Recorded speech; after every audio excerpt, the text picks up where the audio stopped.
Okay, Maddie, can you hear me okay?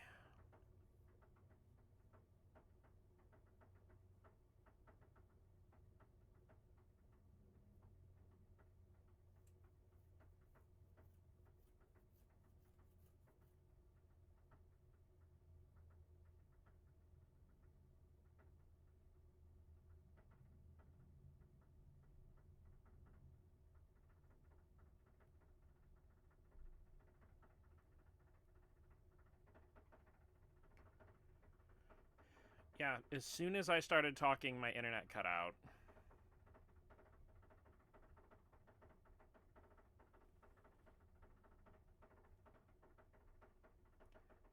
Yeah, apparently. Well, anyway, um, does everything look okay? Sound okay? Not pixely or anything? Do I sound okay? He was a game. She was a mouse. Could it be any more obvious? You know what fucking sucks? I have had zero problem with my internet all day, and it cuts out as soon as I start streaming. Angry.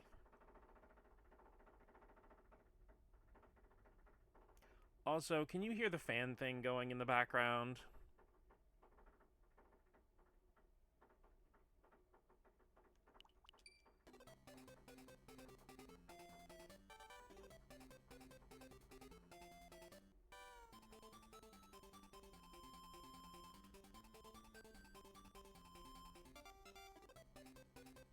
Okay, game sound okay? Like if I'm prompted to? Okay.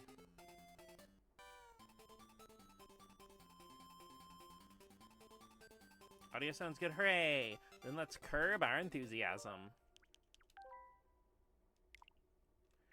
Oop. Back, you animal. I am so glad they added the option to customize the controls, because jump on A and attack on B on a Switch controller just ain't where it's at.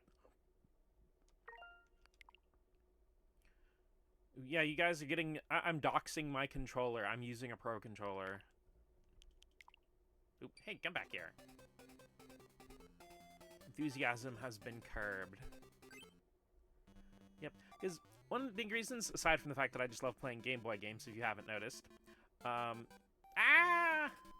is I really wanted to play a lot of classic Game Boy games, but a lot of them are like 30 minutes or 1 hour long. Because, you know, a lot of these games, they didn't have save batteries, they didn't have passwords, so a lot of them were short and just a little bit difficult. So I thought of doing a fun stream where I just play a bunch of Game Boy games one after another. I wanted to start with Kirby's Dream Land. Because, like I said, the first Kirby's an awesome game, but it's also short.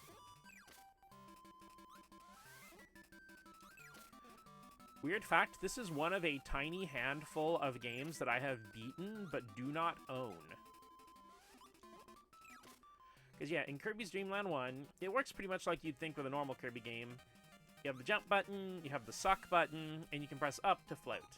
Unlike in Superstar and later Kirby games, you can't tap jump twice to float, you have to press up on the D-pad. And when you're floating, you can just press the attack button to release a puff of air.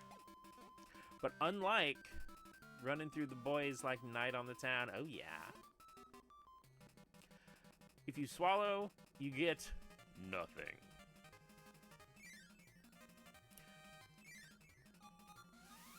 We all know spitters are quitters, but swallowing doesn't get you anything in this game either.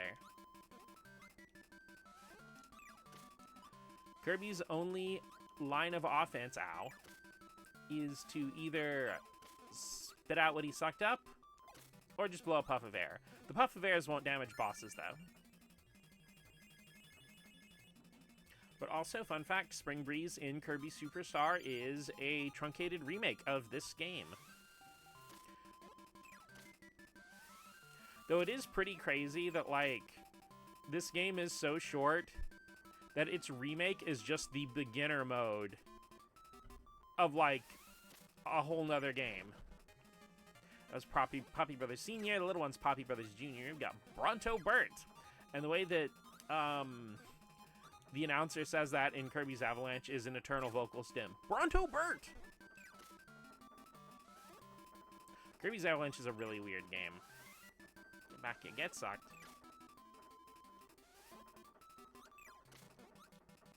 But yeah, this game on its regular setting is not terribly difficult.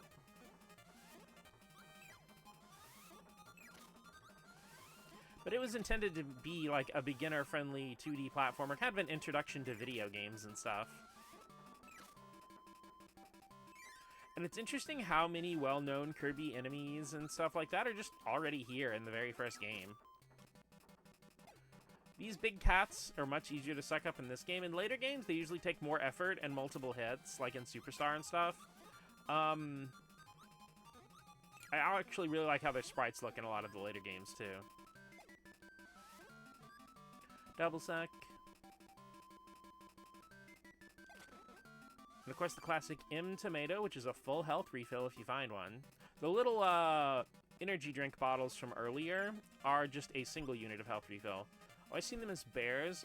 I don't know if they're supposed to be cats. I've just always seen them as cats, and I've never went to look it up. Ooh, you can't get me. I'm out here.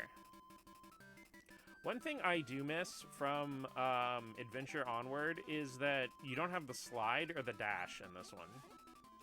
Because from Adventure Onward, you can double tap forward to dash, and you can also press down in the jump button to do a little slide like Mega Man. You can slide with your dog like you're Mega Man. Wispy Woods, the first boss of the Kirby series and his first appearance. Though the palette that they gave this game makes it look like he's got clown lipstick, but it doesn't really look like that in an original Game Boy. But I can tell they chose this palette specifically so Kirby would be pink. On the original box art, as you probably saw in the menus, Kirby's actually white, but that's only in the North American version. I know there's like a popular thing that goes around being talked about as fact that like Miyamoto wanted Kirby to be yellow or something. Castle Lololo. But that's not true. In fact, called Grizzos. Guess I'm right again. Oh damn, they're grizzly cats? That's crazy. But no, Miyamoto never actually had an opinion on what color Kirby was. It's actually a mistranslation of an old interview where he said that he thought it was really refreshing that Kirby wasn't yellow because a lot of round characters in Japanese games like Pac-Man were yellow. So a lot of people assumed he was yellow playing the game like in testing. So Miyamoto never really wanted Kirby to be yellow. He didn't have anything against it. He just thought him being pink instead was refreshing. This little thing I hopped on was not a cowboy hat. It's actually a microphone. And when I automatically grabbed it I automatically inhaled it. Shit, I didn't know you could swallow the mic. I thought that was a figure of speech. Let me door. Okay, wait a minute. Okay, I don't want to use rewinds, but I want to show this off. Of course, this isn't rewinding for a difficulty issue. A lot of people do think that's a cowboy hat, though. Nope. Press the attack button, and it's a screen nuke.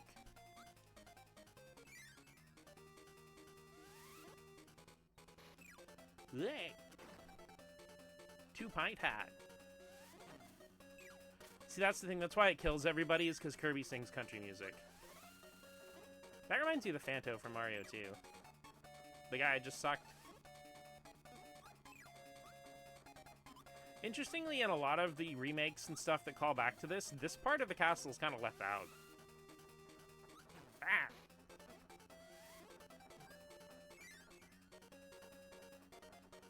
This is the first swimming section. You cannot suck underwater. In later Kirby games, you get an ability to like blow out little shots of water. But in here, you're pretty much defenseless while you're swimming. You can mash the attack button, or the jump button, I'm sorry, to do a little swimmy swim, but it doesn't even have its own animation. I think, yeah, they didn't recognize that part.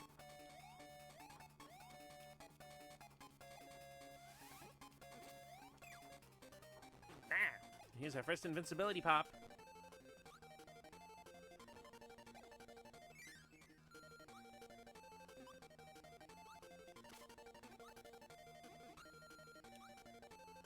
It even has that soundtrack from there. Back in a moment, getting food. Okie dokie.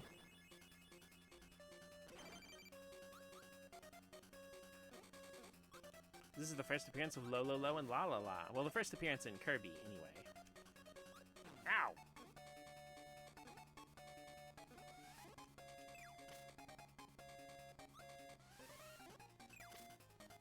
Because with Lololo and La La La, they're actually based on Lolo and Lala from The Adventures of Lolo on NES, which is also made by HAL.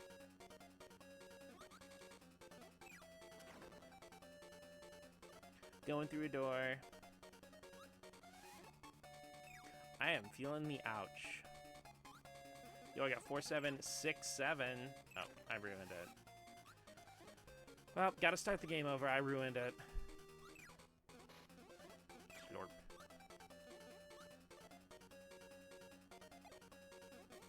Hi, Kelsey, playing Pokopia.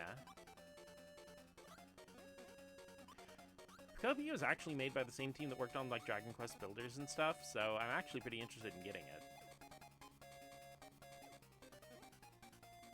Spooky. Ooh, food.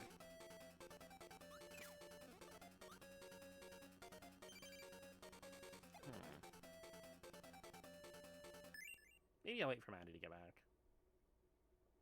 I think while they're gone, I'm gonna... Yabba-dabba-da.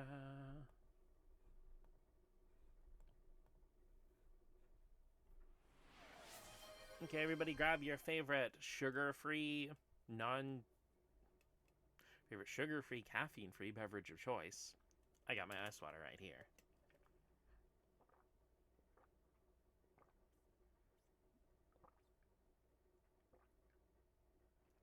And take a nice big sippy.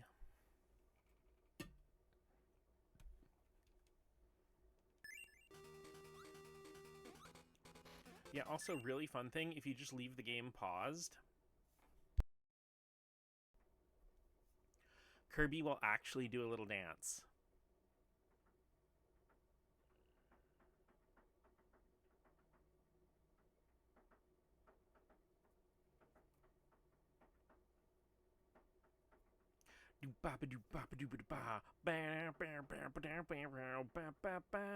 It even hits the disco pose. I love it.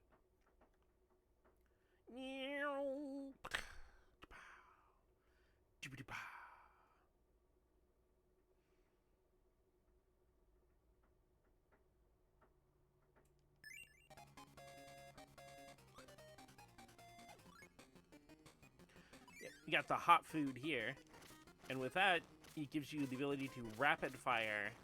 As long as Kirby's flashing, he's basically spitting hot fire because, ooh, spicy.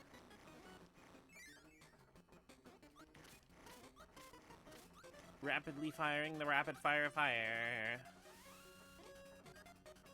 There's actually a good bit of spooky flavored enemies I never really noticed before, because you get like the mummy guys and the ghosties and the ones, the witch hat broom sweepies. Got another drink bottle, getting my health back up. These guys are Gordos. They're completely invincible, so they're pretty much just an obstacle. They actually show up in some other Nintendo games, too.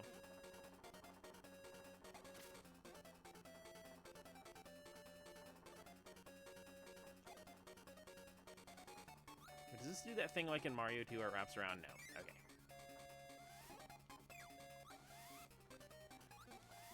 Homie just vibing. Like this guy's definitely been at work, and it's like 2 hours before he gets off, and it's like, because like when you have an hour, you can kind of be like, ooh, gotta speed run the rest of the day, and you can like zone out and think about what you're gonna do after work. But when you got 2 hours, it's like you're close enough to going that you're really fucking tired, but you're not quite close enough to where you can really start counting down. Warp. Ooh. I like these clouds in the background because to me they always look like a Kirby just sitting there with his feet out watching TV. You see, like, look like there's a little Kirby arm and there's the little Kirby feet. Now the boss fight against Lololo and La La La. Oh shit! Ow! I got ouched. see, that's the reason they're pushing boxes, because in their original game... Oops, shit, I accidentally swallowed. Salty.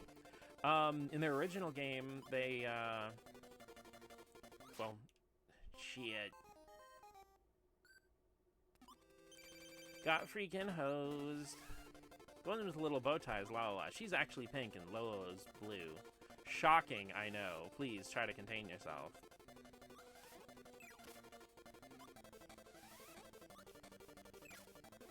Ouch. Ouch. But yeah, you play as Lolo. Hi, I'm fighting the boss. But yeah, in the Adventures of Lolo, you play as Lolo and Lala's kidnapped. Shocking, I know, please. It was a game from the late 80s / early 90s, so...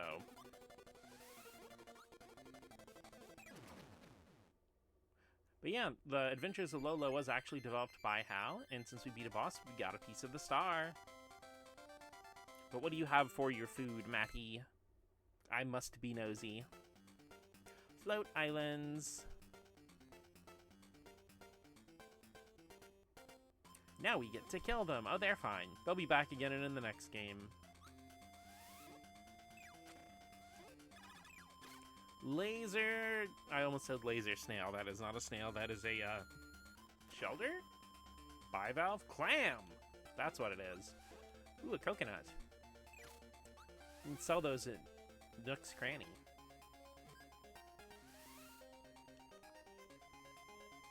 Coconuts are always weird to me in Animal Crossing because, like, they're not really a... They're kind of like a fruit, but they're kind of not. You can only grow them on the beach.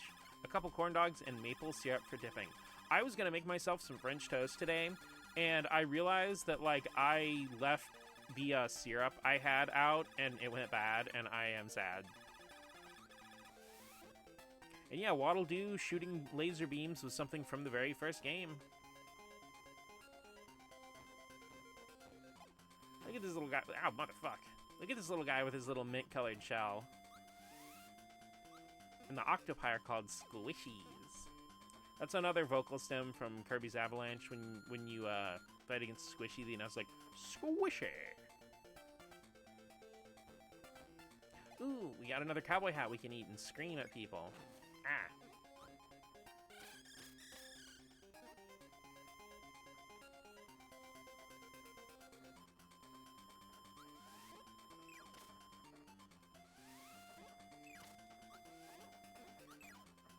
Yeah, in a lot of the remakes and remasters of this, Float Islands and Castle Lololo just kind of get crammed together as one stage. Usually just called Float Islands. And that's a Kabu. The funky little cylindrical kind of mask guys.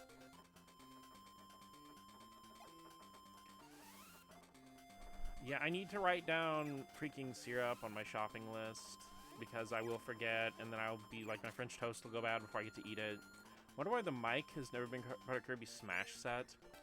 Well, you probably remember this from Superstar, but there's some enemies you can inhale that give you the mic ability, and it works like the microphone in this game. So it's not like they ever forgot about mic.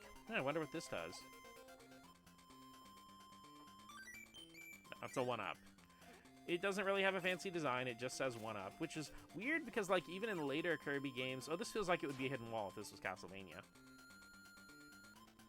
Even in later Kirby games, 1-ups don't really look that different. They either have the 1-up text or they have a tiny little Kirby holding the word 1-up. It's weird because 1-ups are such a video game kind of thing, but they're kind of antiquated now. Very few games really use a live system. Most of the ones that do are because they're legacy franchises. Ow. Bro, what even hit me? Imitato. That is not a door, that's just white. Why are you white? Also, when you're on thin platforms, you can tap down to pass down through them. I do always wonder how many kids would have got, like, stuck up there and didn't know how to go. You know, like, they would have thought the M tomato was a trap or something. Maybe they would have tried to swallow Kabu and found out they could pass through the floor. Because I don't remember when I learned about it, but passing through thin floors by either pressing down or down and jump is just one of those video game things I feel like I've always known. It's a pretty common game mechanic that I don't ever think about. Oh yeah, you weren't here when I got it before, but this is the little plate of hot curry lets you randomly spit fire as long as the music's going, so you get kind of a projectile attack. You can spit hot fire.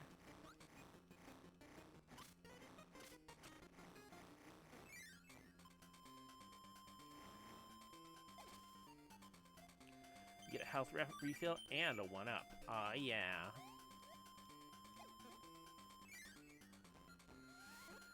But generally, I feel like the first Kirby's Dream Land doesn't really get thought of as much when it comes to, like, crossover things like Smash.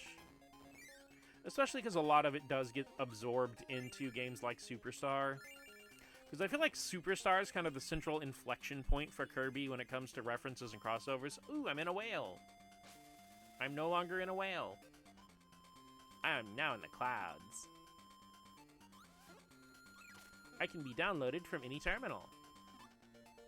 Ooh, we got the mint. This is Kabu the Blimp.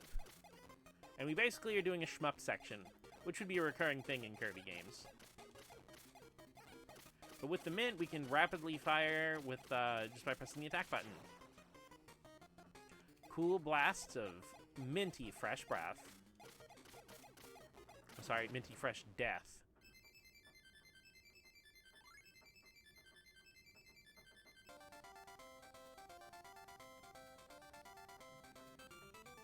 Wah!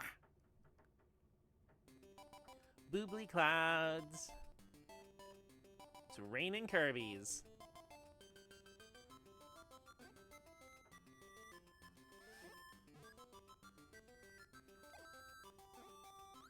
You know, maybe I'm overthinking this, but like... Oop, hi, Rain. How are you doing on this lovely Thursday evening? We're playing some classic Game Boy games, starting with Kirby's Dream Land. Is your head feeling better? I know you mentioned having a migraine before, and you were kind of taking the day off the last couple days. Ow. Yeah, these guys here, if you suck them, they do not get sucked, they get mad. It's Kerbo, yes it is. Because there are a lot of Game Boy games I've wanted to play on stream, but they're kind of short, and I don't want to just, like, boot up, just like, oh, Kirby's Dream Land stream, and then, like, 35 minutes later, it's just over.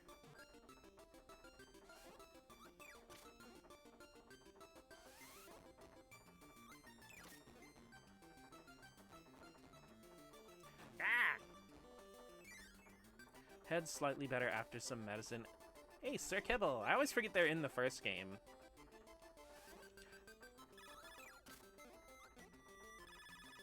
But yeah, you're probably familiar with it, Rain, but in the very first Kerbo, there are no enemy abilities. You only have Suck and Spit and Float. Don't even have the dash or the slide. Fuck! Nothing like dying while playing this short, easy game made for babies. I'm a pro gamer, you guys. Should do have a physical copy. Okay, I had a physical copy of it as a kid, but it just disappeared when we moved house. And I was mentioning it to Maddie. I don't think I ever expounded upon this, but this is one of a tiny handful of games that I have beaten but do not own.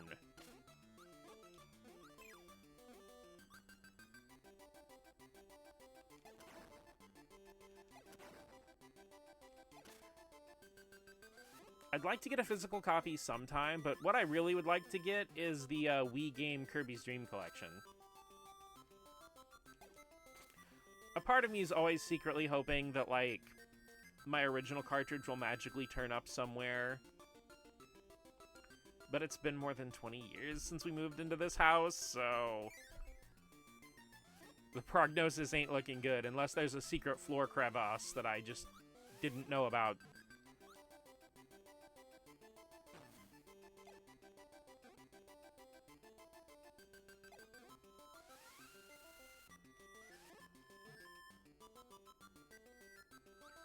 Granted, I'd actually, if I'm gonna spend big on a physical Kirby on Game Boy, I'd like to get Dreamland 2, because it is made with the Super Game Boy in mind, which I do have a Super Game Boy. Whoa, I found the secret thing. Mint time.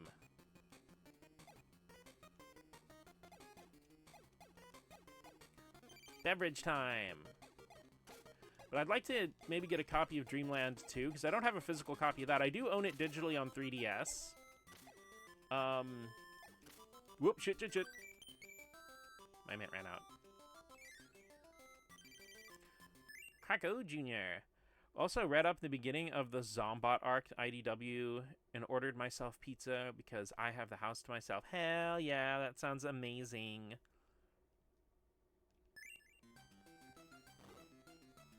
Yeah, it makes me eternally irritated that Nintendo just will not acknowledge the Super Game Boy. Because, like, even the 3DS digital releases that you could buy for Dreamland 2 and Donkey Kong 1994 did not have any color or any Super Game Boy support. I mean, hell, on the 3DS, if you bought an OG Game Boy game, there wasn't even an option to use Game Boy Color palettes like there is on NSO. You were literally stuck with 4 shades of gray, which is like 46 less than the standard. Ooh, another mint. Chocominto.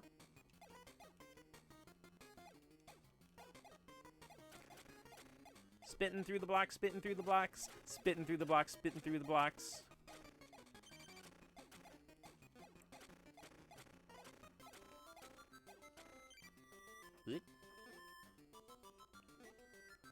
Boy, how dare you? Why would you do that? I am a poor, innocent little curb. See, that's why I saved that imitato, in case I did something stupid. Apparently, they're officially called Maxim Tomatoes. I don't know if they have any relation to the magazine or not.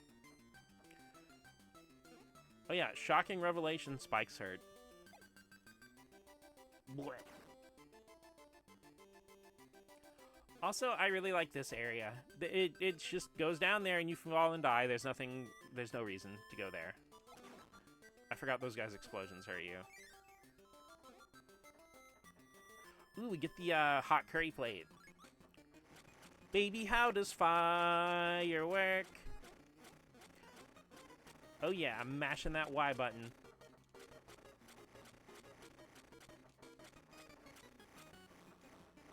Bloop, bloop, bloop, bloop, bloop, bloop, bloop, bloop, bloop, bloop, bloop. Not my best move. Whoa, whoa, whoa.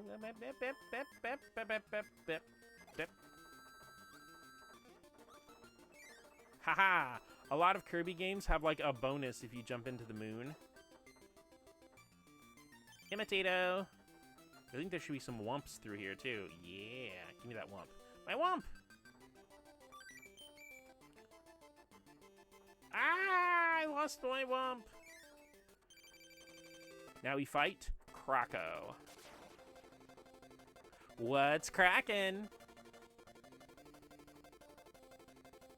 Well, actually, this isn't a kraken. It's just a spiky cloud with an eyeball.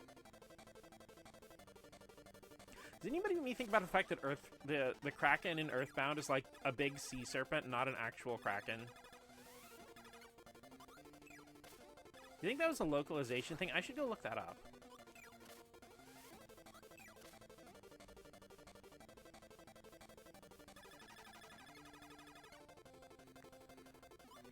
I feel like this is one of the easier Krakow fights. I feel like Krakow is reliably one of the more challenging Kirby bosses a lot of the time.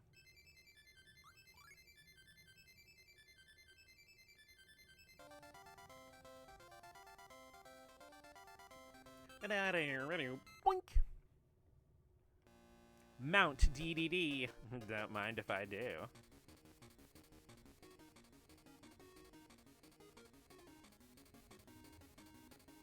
Because, yeah, the actual plot of the first Kirby's Dream Land is that King Dedede stole all the food from Dreamland. And Kirby's going on a quest to get it back. Which is weird, because this is really the only game where Dedede's just straight up the villain. In almost every game, he's kind of like a Vegeta. Or something of that nature. where DDD will be like kind of antagonizing and rivalrying, make you want to play Kirby Superstar Ultra, or you could play the original Superstar, which is the better version. Wahahaha. Yeah, that's right. I'm over 30. No, Superstar Ultra is also great. I just want some kind of emulation option for Superstar Ultra so I can fix the placement of the jump and attack buttons, because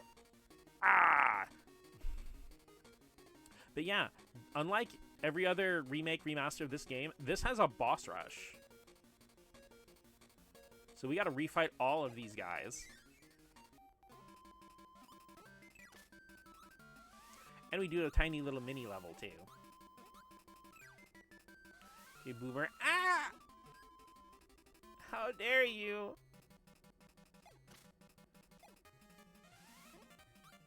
Boy. Yeah, there's this weird, like, copy Kirby thing. And you have to tap it to ungordo the door. I guess they're gording the door. Okay, just stop. Superstar Ultra is my first game for the DS, so I'm nostalgic for it. Understandable. No, Superstar Ultra is good, but I just have... Okay, as somebody who has played the original Superstar backward and forward several dozen times, I just have minor gripes with how certain things are handled.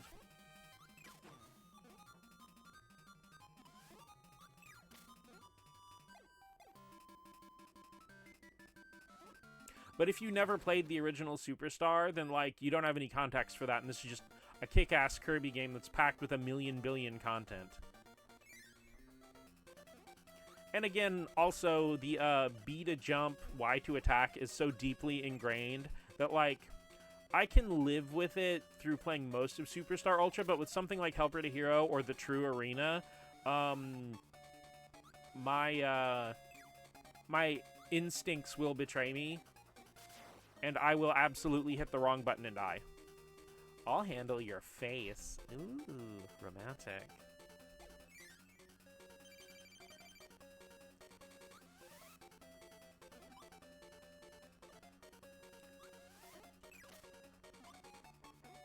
In a shocking and innovative character design twist, the one with the pink bow is in fact the girl. I didn't believe it either.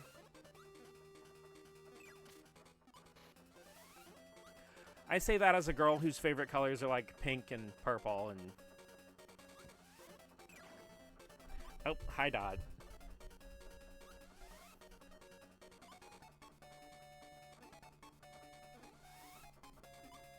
So I would absolutely be the girl walking around wearing a pink bow. With, like, big, long eyelashes. Wow, really innovating gender.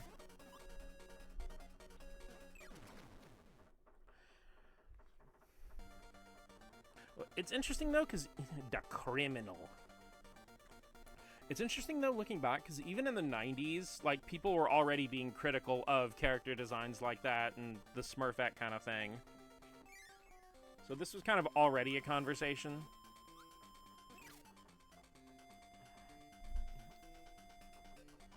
Okay, Dot, come on. Tiny boat.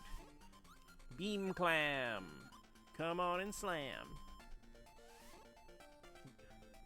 Dot, dot, dot, ow, dot, ow, dot. Ow, ow, ow, ow, ow. Stop. Okay, apparently it is cat petting time. Kirby must go on hold.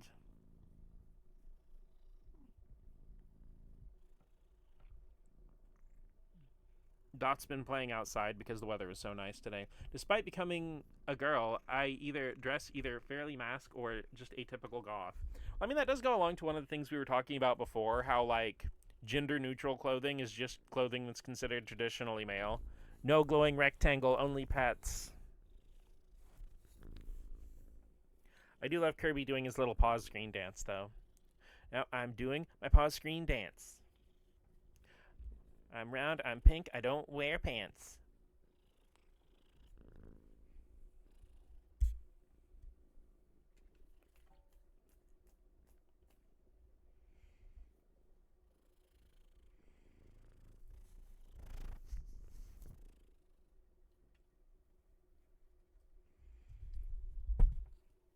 Hey, Dot is ignoring me and is licking her own ass now, so... Oh, and you stop ignoring me when I start talking, I see. Naruho.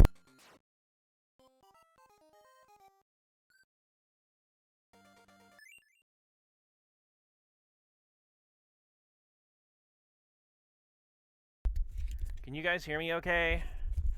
Girly Pop, I do not have the money to afford another of these. Do not knock my microphone down, please.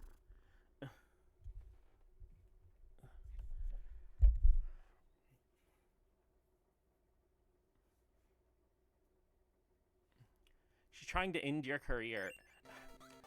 You know, I don't think that much thought's going into it. She's just snuggle-butting on everything. She's a menace to society, yeah, like me specifically.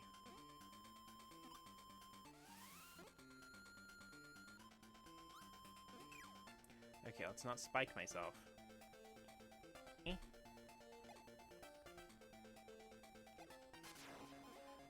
Because the thing is, like, she knocked the mic down and it hit the controller, and that's why I ended up dying to the freaking Gordo.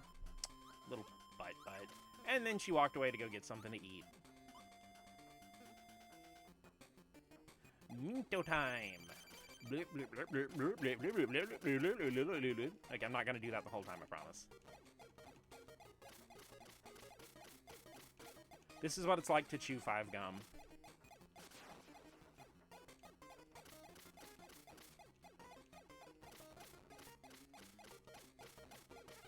Ow.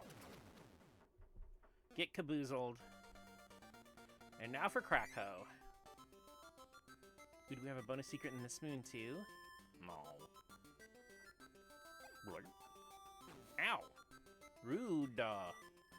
Lord. Whoa. Why would you put spikes on the bottom of your pillars? That's just not nice.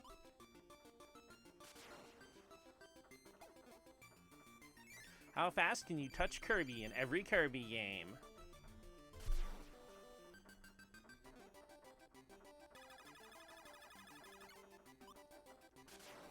Blech!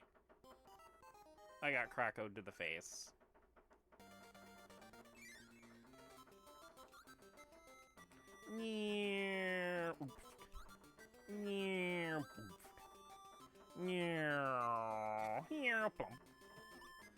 Yeah, I always forget when you do that dive move after you fall long enough, it'll actually damage enemies, so. Crack that whip!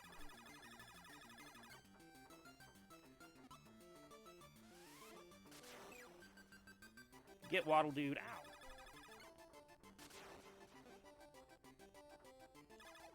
Ow! Stop! You're supposed to give me something to spit at you. There we go.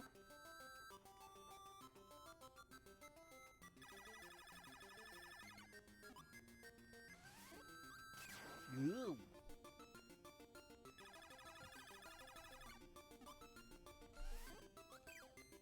Why would you do that? That was very rude.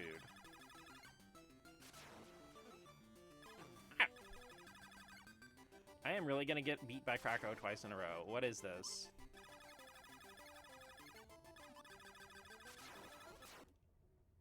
Ah!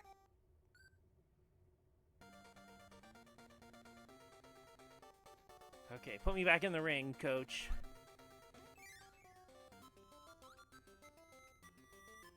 Guess I got my head in clouds. Ooh, Game Boy. Hey, 7th Force, you're yellow today. How are you doing on this lovely Thursday evening?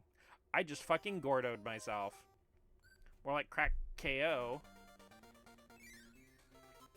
I'm gonna get a game over on a 30-minute long game made for babies. Things are going great.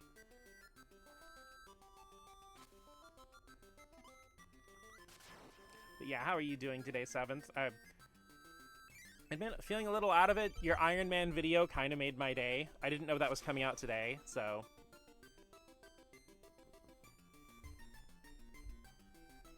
Dot is back on the table, willing and able to cause problems.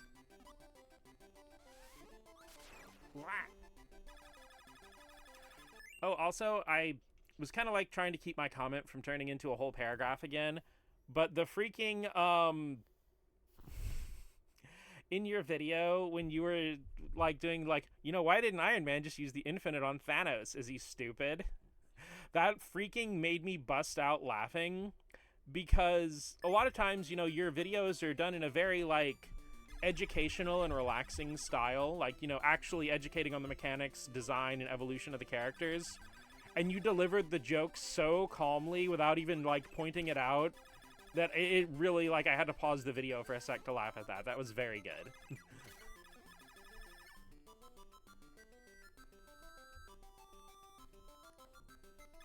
And it also made me laugh at the concept of, like, in the live-action MCU movies, freaking Robert Downey Jr. just, like, catching Thanos in an infinite punch jump kick combo. It was an amazing visual image. The usual tone makes the little gag stick out, I guess. No, it works. It's, like, actually fantastic, so... thumbs up. Okay, let's take on DDD. Make sure you get it with a money-back guarantee. DDD has a lot of abilities similar to Kirby. He can suck, and if he gets you, he will spit you out and deal some damage. He's also got a big life bar, and his hammer is his main weapon. Those little stars from the hammer impact are how you have to attack him. He also has a sick-ass theme.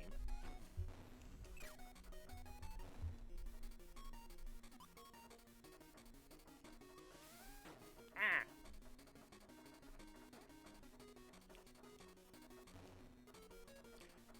He's actually much more difficult in this game than he is in most of the later games, even though his fight and his, like, the style of the fight, and the, his moveset don't really change much between games. Because the arena is so much smaller and DDD is so much bigger in proportion to the screen. Fuck.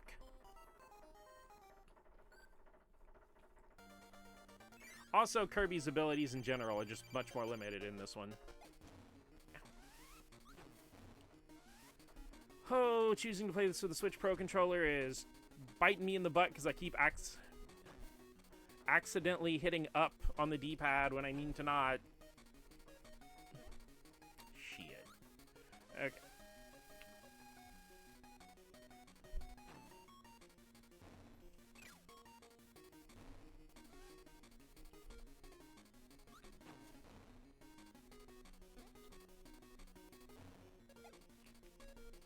Yeah, it's weird how many of DDD's like smash moves are just from the original game.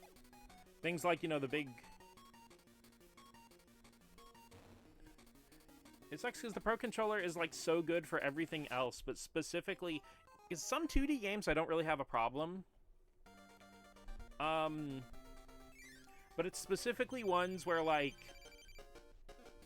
moves and inputs are on, up, or down that really end up getting me.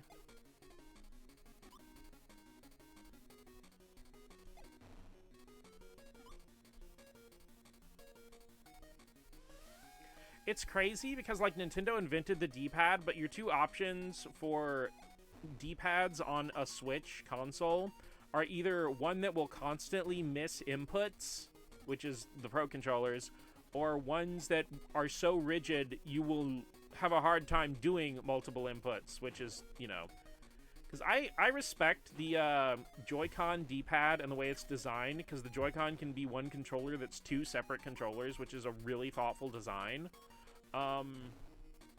Granted, I don't think using the Joy-Cons for 2D games with, like, the analog stick is as miserable as a lot of people make it out to be. Hi, Maddie, playing Super Smash Bros. Ultimate while watching the stream.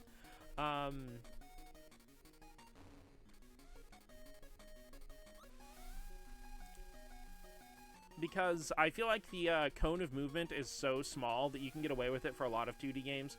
Weirdly enough, Kirby gets DDD's Trip as his Smash 64 dash attack. I always thought that was neat. Well, Kirby actually has a similar move, but you do it from falling from the sky. Hi, Mikea, playing and streaming Game Boy Classics while I play Smash. Hey. You still working on that corn area stage?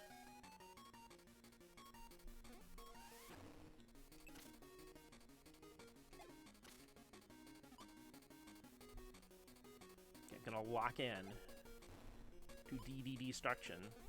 Hi, Rain, playing Slay the Spire 2 while listening to the stream.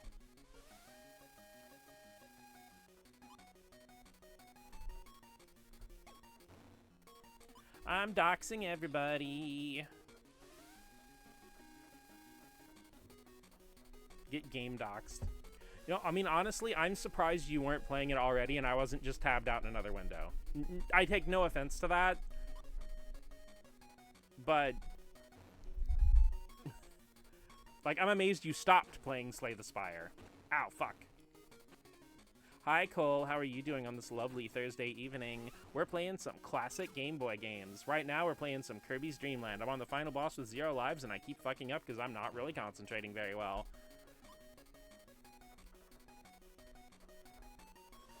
But how are you on this lovely Thursday evening, Cole?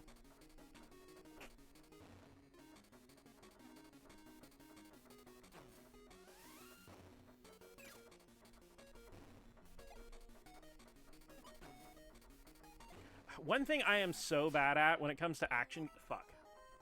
One thing I'm so bad at when it comes to action games and platformers is the way to beat most bosses is to be patient and wait for an opening, and I just want to DPS, like, and get it finished as fast as possible, and that does not work.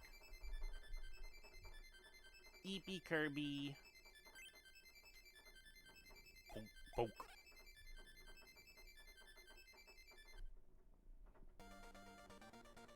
Thankfully, Game Over is, like, super forgiving in this game. You don't have to redo the boss rush or anything.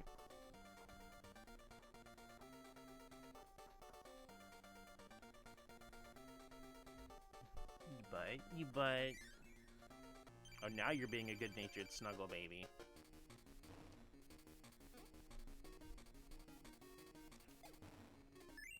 Oh my gosh.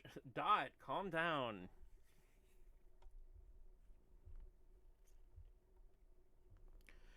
She will do this thing where if she wants pets, but if she wants pets, she will paw at me with her hand. And that goes double if I have something in front of my face. She'll put her paw between my face and the thing that my face is near. Like, that's why I think how she ended up knocking down the mic before. She was just pawing at me and she just hit the mic.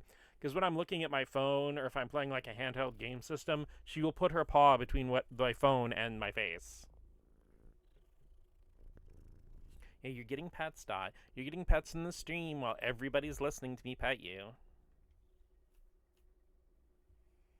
You are shedding all over the place because the weather is warming up. I have to vacuum again. Because by some mysterious force, my living room carpet is covered in white, tan, and black cat hairs. Favorite Kirby ability? Yo-Yo's a pretty good one. I do like Ranger and Plasma as well. I've actually always been a big fan of Parasol. I feel like it's super underrated, especially in Superstar. Must be some secret third cat's doing. Well, Julia Michelle's been outside for most of the day because it's been so nice out there.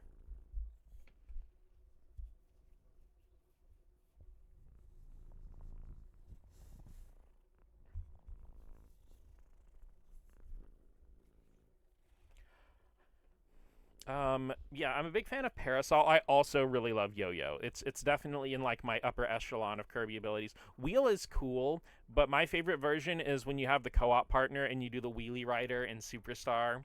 Because fun fact, if you actually have like someone to play it in co-op with you, they can control Wheelie, and you playing as Kirby can shoot stars out in multiple directions. So you can do like a double dash thing where one of you's the driver and the other one's the gunner. Dot. Okay, Dot, I need to video my game.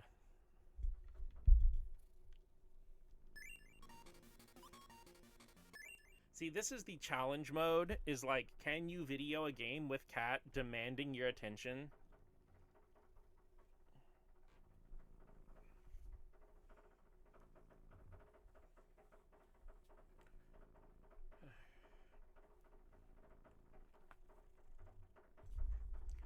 I think Mirror is probably my favorite.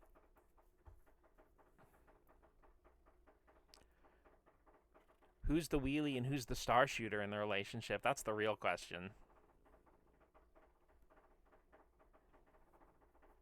Right on, shooting star. Beep, beep, beep, beep, yeah!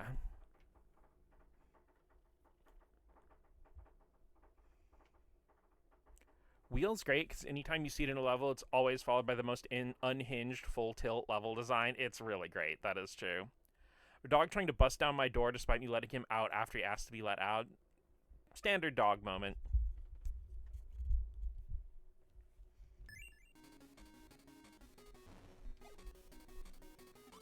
Yeah, I'd say it's probably between Mirror and Yo-Yo as my two favorites. I love doing trick shot shit with the Yo-Yo and Superstar. Especially the thing where you can do like down up and do that like. Stop pawing at my face. Look, if you want to sit in my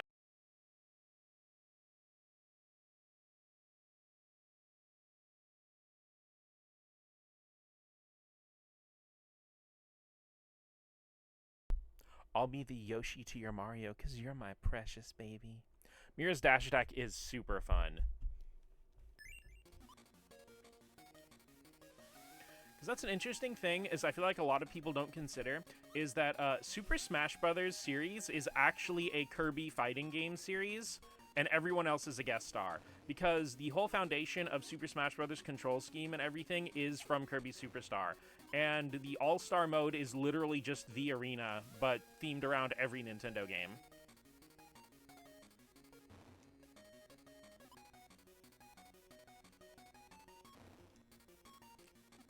It's kind of the basis of something I'm working on. Ooh, very interested.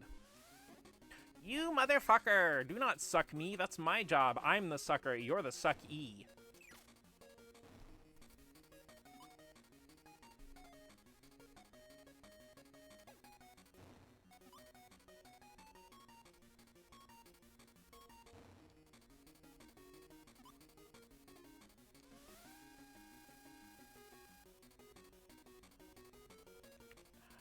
I wonder, can you suck that star from behind?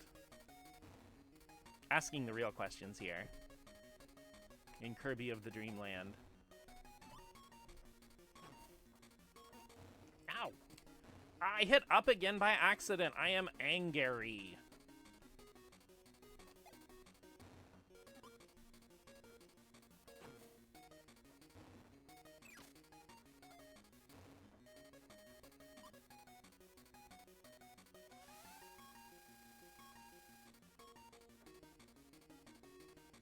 She can suck the star from the back. It's just like getting close enough without getting damaged. Again, because the rest of the game hasn't really required a whole lot of precision. DDD definitely is the hardest fight in the game. Live image of Mikea. Man, I gotta work on my emotes.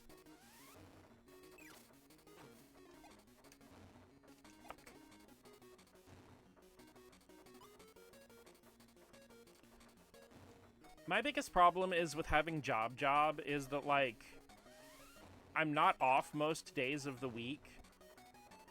And if I go to work, I can basically only do one real thing per day.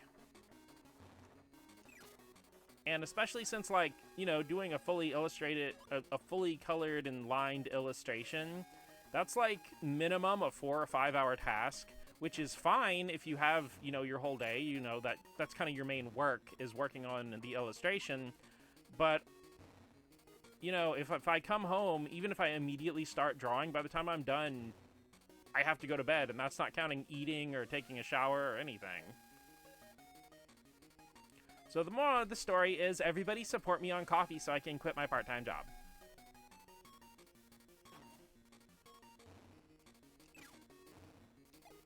I joke, but that would be really nice.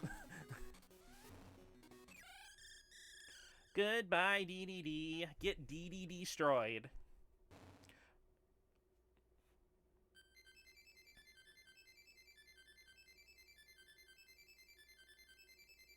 And now with the 5 stars we collected, we get thick.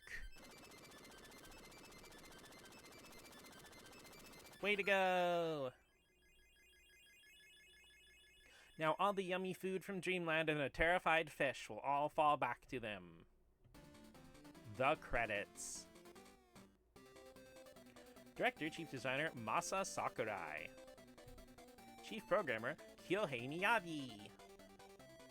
Programmer, Sunday Rain. Oh, it's actually Thursday. We have rain right there. GDV Programmer, Mami Priko. GDV Programmer, Tetsuya Notoya. Designer, Mogami Kurano. Sound Composer, Jun Ishikawa. Special thanks, Booby. Special thanks, Cypher. Supervisor, Bo Nakajima. Producer, Makoto Kanai. And so many players. Kirby's Dream Land presented by HAL Laboratory Inc. and Nintendo. Remember when games used to have short credits? Thank you for playing. Thank you for making a wonderful game for me, everybody.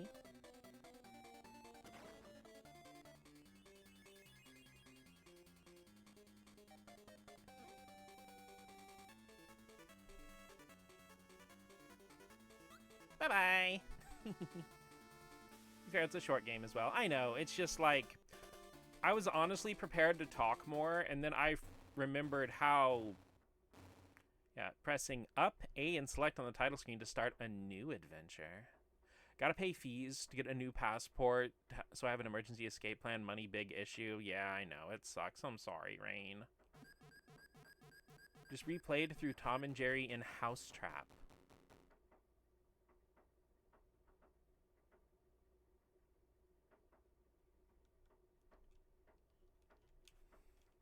Oh, wait, that's right. I forget you are locked on this screen.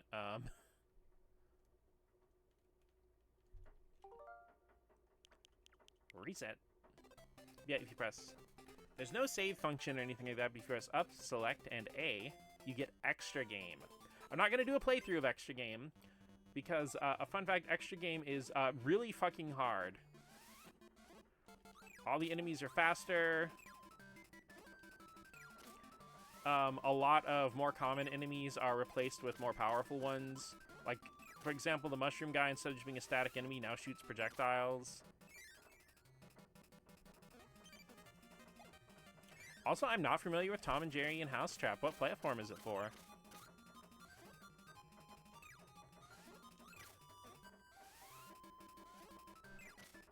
Yeah, if I recall correctly.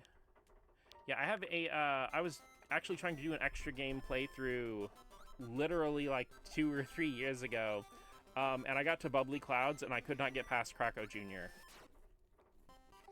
Holy shit, it's Curbs! Hey Gusty, how are you doing today? We just beat Kirby's Dream Land for the first time. I am doing a bunch of short Game Boy games today. We're doing a Game Boy stream. Yeah, we just beat Kirby's Dream Land, so it's been a great stream, you guys. You have a wonderful rest of your day. No, I'm kidding. I'm kidding. But what I am going to do is I'm going to run to the bathroom real quick.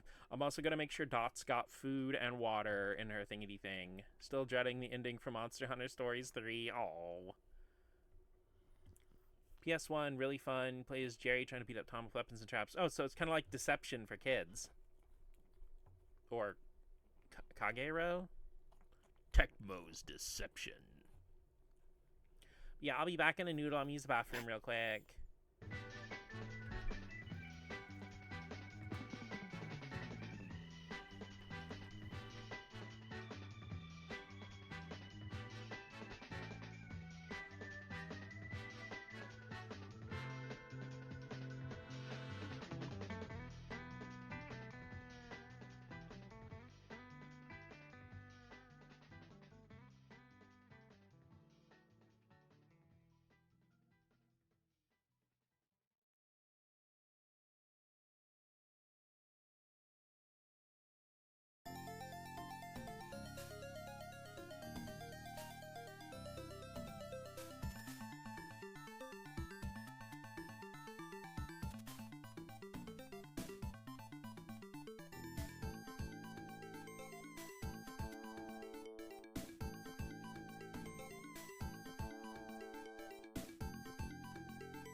Alrighty, cuties. I hope you had a good little mini break.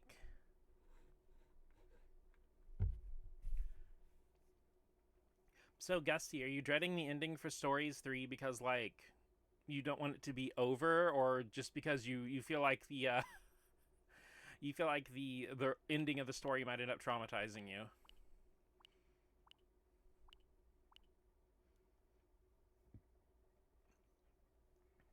For the next game I wanted to play today, both. I want to play Super Mario Land.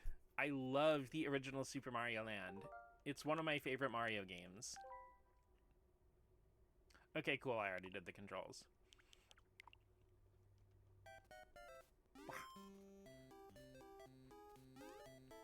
Also, its music is a total bop. But it's designed and structured much like Super Mario Bros. 1, like the original NES Super Mario Bros. Where, like, you can't go backward in a stage. There are Goombers. But this was a launch title for the Game Boy alongside Tetris and Alleyway, I believe.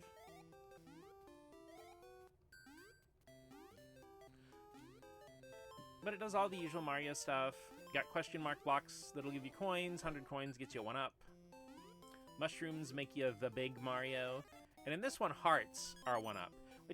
Which may seem weird, but you gotta remember that, you know, the original Game Boy had no color on it, so you wouldn't be able to tell a 1-up mushroom from a regular mushroom otherwise. So they decided to make it a heart instead. See, the Koopas in this one are different, though. You don't kick them around. Instead, they turn into bombs and explode. An emotional roller coaster since Chapter 1. Like, why the fuck did I have to get attached to one character? I feel like they, like, specifically engineer the most attachable character. Be like, yeah, this guy's gonna fucking die. I mean, I did like the story part was probably my favorite part of the demo that I played. Which I do want to get back to. It did have a lot of content for a demo, but a lot of RPG demos lately have been pretty rich with content. Fighter Flies from the original arcade Mario Brothers actually make an appearance here. And you see, with this, instead of getting regular fireballs like in most Super Mario games, you have the Super Ball. This actually would return in Mario Maker 2. You can only fire one at a time, but it rebounds around the screen.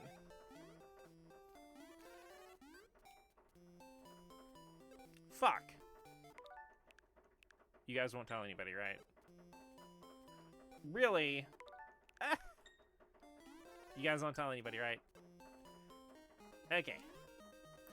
Yeah, for some reason, the stars in this game, instead of playing the usual Mario Invincibility theme, just play a portion from Orpheus in the Underworld. Just, why not?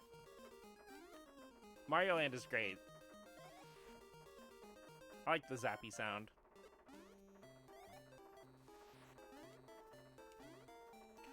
Also, I have beaten this game a lot. Like I said, it's pretty short, and it's one of my favorite Mario games. But a thing with Super Mario Land is I've beaten it on 3DS, on the original Game Boy, and I have beaten it on Switch somehow with Joy-Cons and the inability to customize the controls.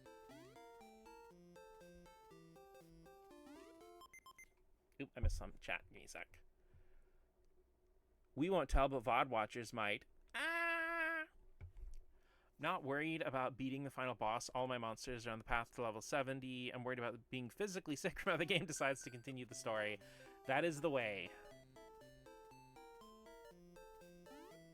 Damn it.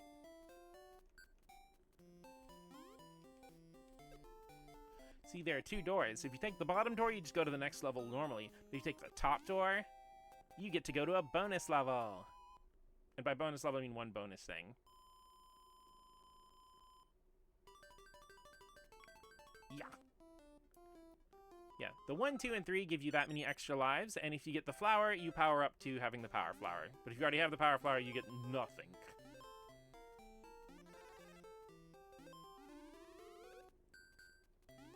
We do... Fuck! Yeah, like with Mario 1, if you get hit, whether you're Super or in Power Flower mode, you just go all the way down to being the Tiny Mario. Or as the British call him, the Prime Miniature. So if there's any overlap between people who watch me and people who watch Karma Jolt, hi. That joke was specifically for you. Oh, I can stall some more. I got a shitload of new side quests.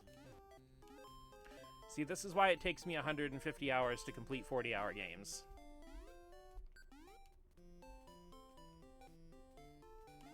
Yeah. I will say Super Mario Land is a bit slipperier than the average NES or Super NES Mario game. Yeah.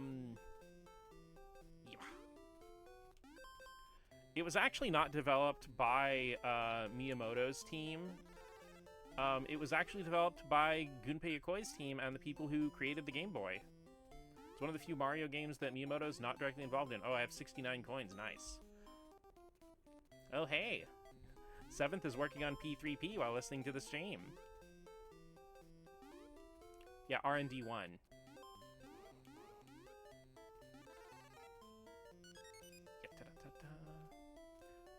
Sorry, it's like the names for their squad... God fucking damn it. The name for their squads back then were so kind of generic like that I could never remember which one's which. And yeah, I thought... Get a notification, hat trick. Hey, I'm glad I'm very listen in the backgroundable. So, you doing the dude protagonist or the femc protagonist for your Persona 3 Portable run? Because have you played Persona 3 before? I know you're playing 4 and 5, and you played 5 for the first time recently. And you're doing 4 with one of your buddies.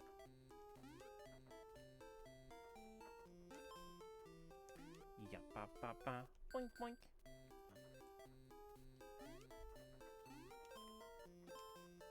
Because Persona 3 always gets me because it's like... There are 3 different... Well, no, 3.5 different versions of this game. And they all have content that does not overlap with each other. They're just 3 different games that are all Persona 3. Yup. Ooh, 3 up. Kind of doing this in FES at the same time. So I went FemC for Portable. Ah. I absolutely love the bright pink UI when you play as the FemC. Okay, you see, you probably noticed that those 2 blocks that just fell were bright pink in comparison to everything else. Well, I guess more magenta. But, yeah, that's the thing, is like... Those are much more well hidden if you're playing this on an actual Game Boy. But having the Game Boy Color screen kind of spoils the surprise a little bit.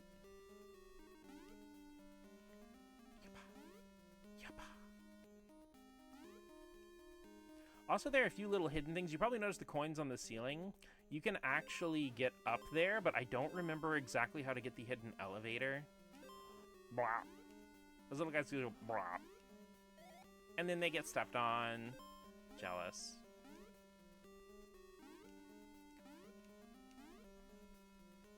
I am the master of the pyramid of the obsidian rocks.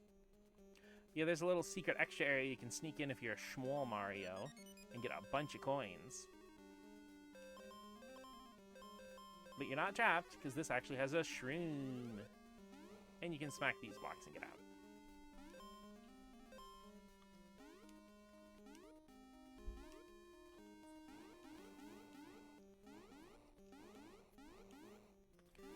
I'm not the only one who, like, as a kid would sometimes play Mario and just, like, obsessively see how many bricks I could break. Just, like, clear all the bricks off screen. Just me? Okay. Yep. 800.0.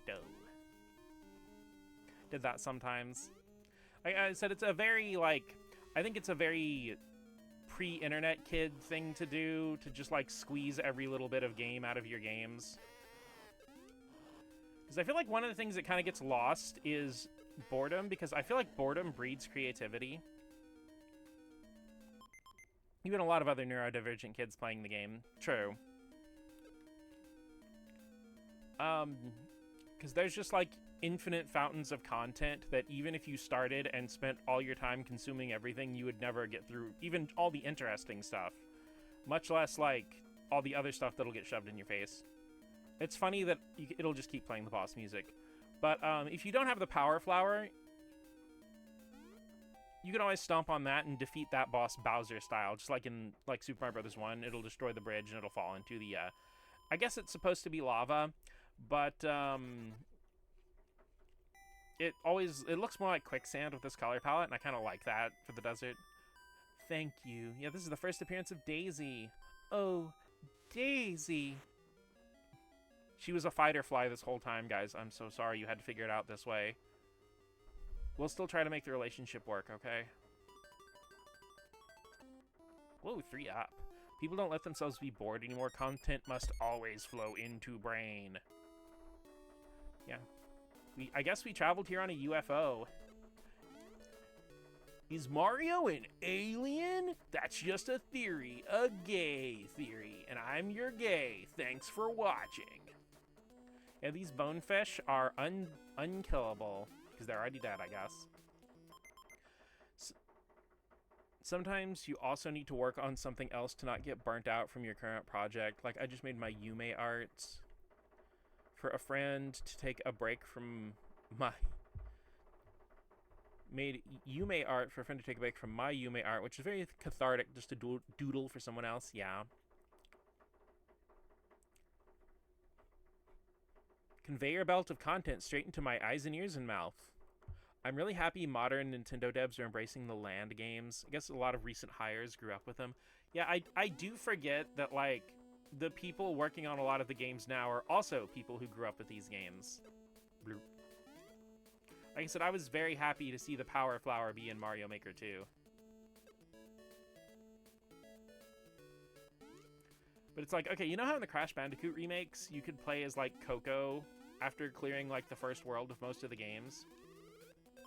I want something like that for, like, if they ever do, like, Mario All-Stars again, let me just play as, like, Luigi and Toadette and Toad and Peach just normally in, like, the old games. That'd be cool. They kind of do that with Mario Maker 2. That's kind of what put the idea in my head.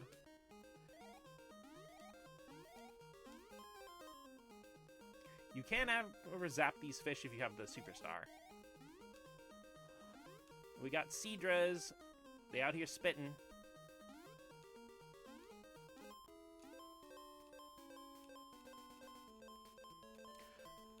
See, to me, though, the weirdest thing about Mario Land has more to do with Mario Land 2's story, because, like, Mario owning his own castle and having his own little mini country is just wildly out of character.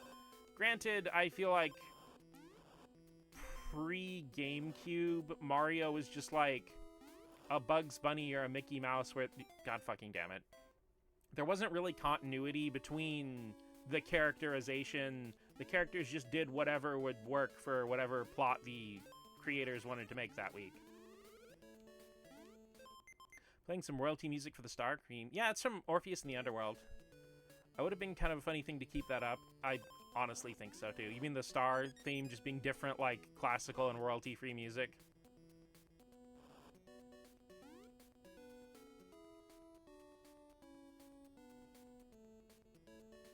Or are you talking about the characters just being, like, cartoon actors like Bugs Bunny and stuff?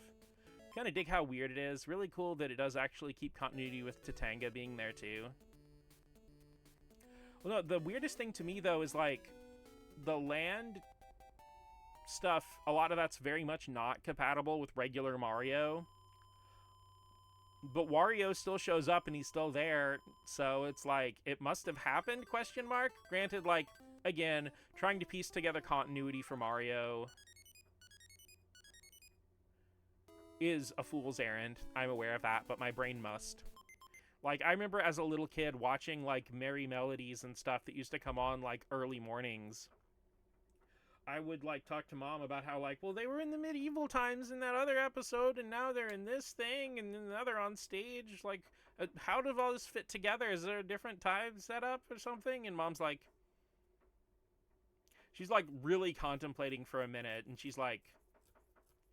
The Looney Tunes are actors, and these are all their different movies. And I'm like, oh, okay.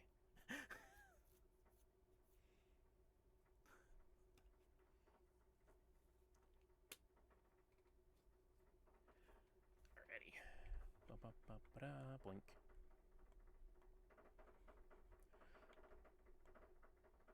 A thousand blessings to my mom for being so infinitely patient with me. Either star power and it plays that ukulele YouTube background music that was everywhere in 2016. The fact that I heard that in my head, oh my gosh.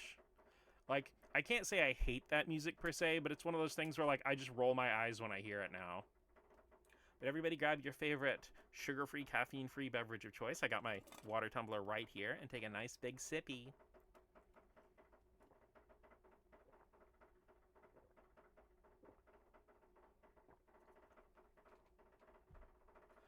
Alrighty, back to souping our Marios. Bonk. Those guys will throw their heads at you. And just like the other classic Marios, you can run across one block-wide gaps by holding down the run button. Oh, damn it. For people unfamiliar with the Soup or Mario, usually most of the Mario games focus around two buttons. You have your jump button, and you have the run button, which is usually, like, depending on the control... I'll just call the run button Y, because that's also an action button. Oop. And then B to jump, because with the run button, that also serves as your button to launch your attack from your Fire Flower or other items in other Mario games, like the raccoon tail and the cape and everything. And I've completely missed every bonus room up to this point. What am I doing?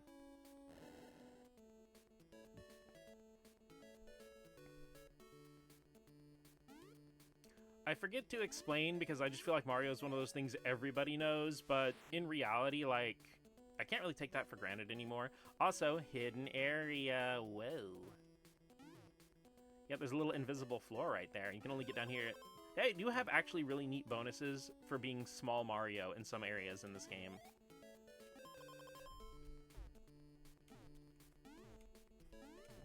And also, if an enemy's on a boppable brick, you can actually destroy them from below. This is a long-time carryover from the original Mario Brothers arcade game from 1983. Shroom! Because you can't actually break bricks unless you have, like, one of the mushrooms or another power-up. You'll just bop them from below if you're small Mario.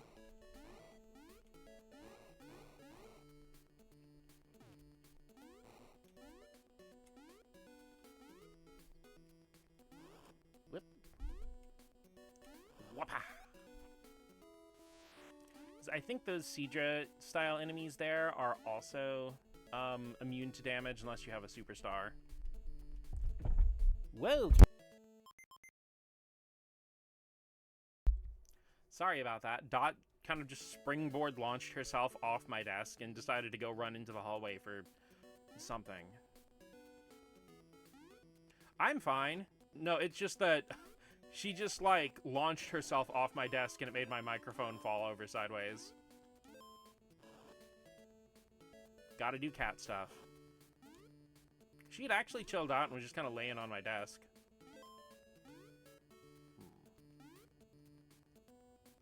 Yeah, an interesting thing with Super Mario Land is that... Oh, hey, I found one of the bonus areas. The enemy names in this game, for whatever reason, are almost all completely unlocalized.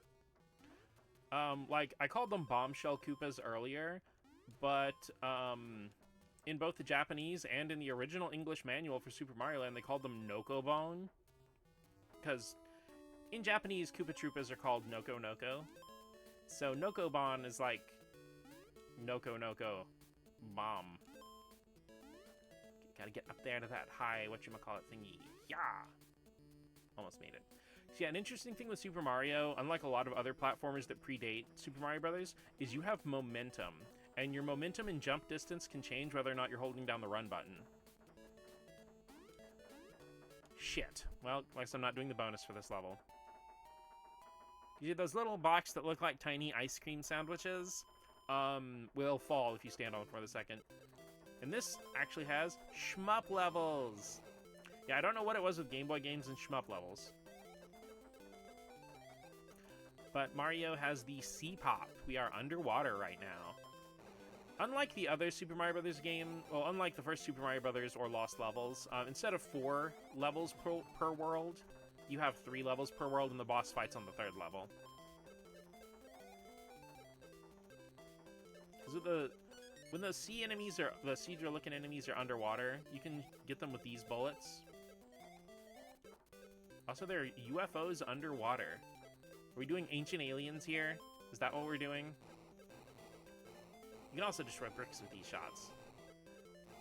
June.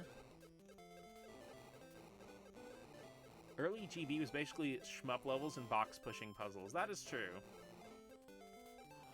Which is funny because, like, Kirby's Dream Land had shmup levels, and one of the bosses is Lololo and Lalala, who are from a game about pushing boxes.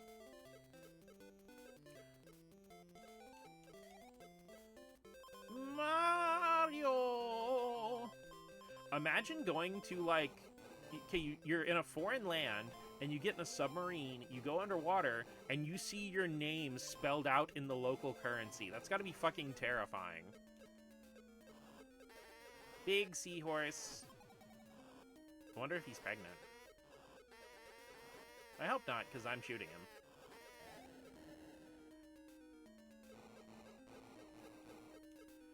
God, I had my first experience with that show recently because of a YouTuber I like making a drinking game out of them.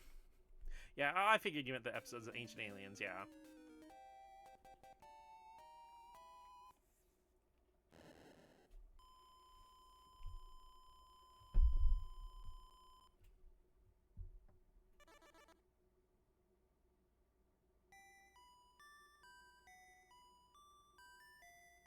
Ah, we finally rescued Daisy. Thank you, Mario. Oh, Daisy! Just kidding, she was an octopus the entire time. Wait, you have tentacles. Come back. Come back. I mean, tee-hee, I wasn't saying anything.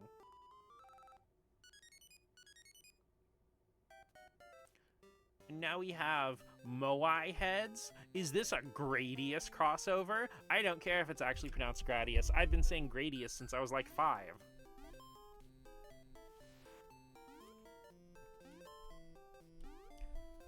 I think there's only 4 tickles, though. Yeah. Massive letdown. Dooby-doo-doo-doo-doo. Dooby-doo. Shooby-dooby-dooby bullet. Fun fact, Bullet Bill's Japanese name is just Killer.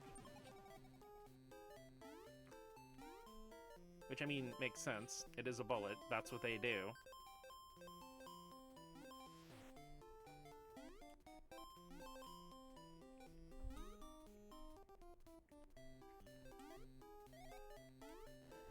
Bullet Bill got the death note. Oh no. Fuck.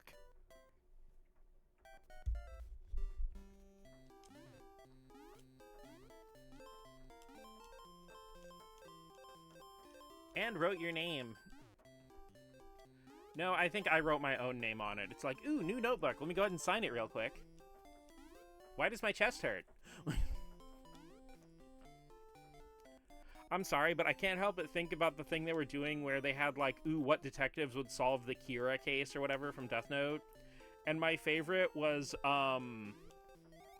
they had freaking Leslie Nielsen's character from The Naked Gun. Oop, no, don't rewind. Don't do that. They had Leslie Nielsen's character from The Naked Gun, and it's just like, oh, this kid, you know, in his little notebook, he got arrested. Well, let me write his name down in it real quick so we don't forget who it belonged to.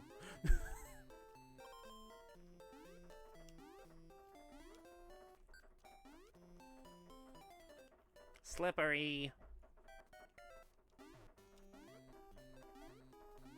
I blame Dot. She came back to my desk and she is sitting there being far too cute and I got distracted. Yeah, unlike the first Mario, this actually does show your lives on screen, because in Mario 1 and Lost Levels, you only see your lives between deaths or level transitions. Sure, Scooby-Doo gang could find out who L was. Okay, the ones I think could do it are Scooby-Doo, the Scooby-Doo gang, Columbo, and Phoenix Wright. And Phoenix would specifically find it out by not understanding the mechanics of how everything works, but by reverse engineering so much stuff that he would figure it out completely backwards in the most batshit insane way.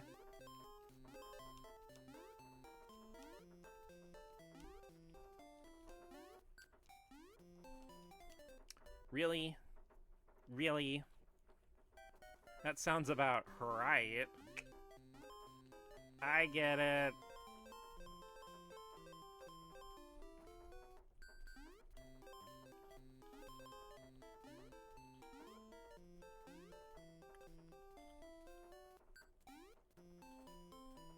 Because you see, the thing is, like, I think about,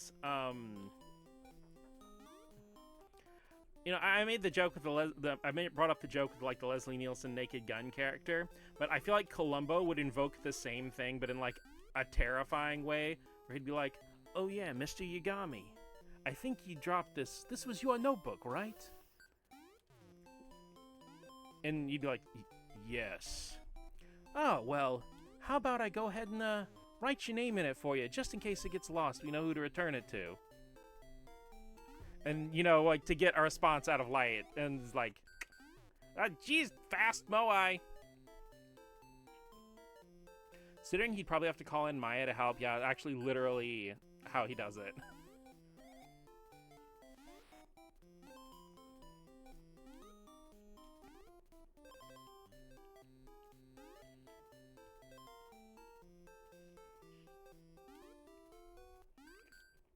I don't know, I kind of am mixed in, like, the later Phoenix Wright games. I do like that he grows as a character, because he doesn't really ever have to call in Mia at any point past, like, the third game.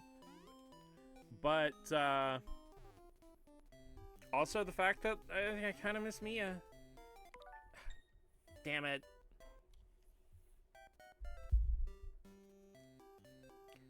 Nobody told me I'd have to do jumping in a Super Mario game. Also, I have an odd kind of memory thing with Super Mario Land. I remember, and this was not like as a kid. This was like maybe like 5 or 6 years ago. Well, more than that. It was before 2020, I know. But I just remember being, like, sick and miserable and feeling awful, and I couldn't concentrate on anything, but for some reason, I had no problem playing Super Mario Land. Like, I couldn't turn on the TV, but I had my Game Boy Advance SP, and I guess the screen was, like, it's the old model SP. So the screen was dim enough that it wasn't hurting my eyes. So I just, like, played through all of Super Mario Land in a single sitting. And, like, I was too sick and tired to do anything else. God damn it. Played Ace Attorney 6 recently. Maya's still fresh on my mind. Oh boy, do I have opinions about that video game.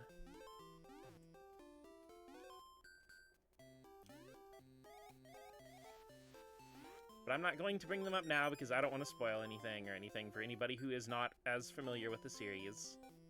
Including my beautiful VOD watchers.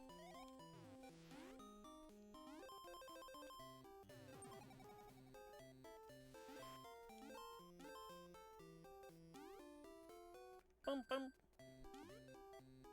Doobie doopie doopie doopie doopie. Riding on this boulder, I'm a boulder rider. Oh yeah.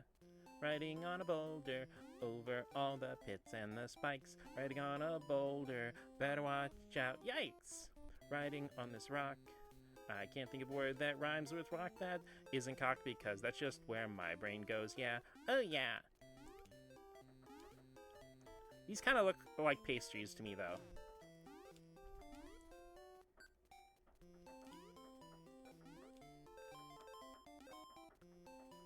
Too dumb for Phoenix, right? I bet there's trials in that game, possibly tribulations. Doobie-doo, doo-doobie-doobie, beep beep.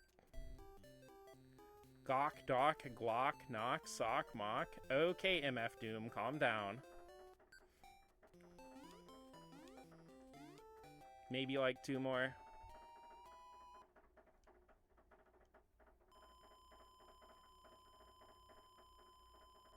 Lock. Yay, Power Flower! Stock, Brock. Smock.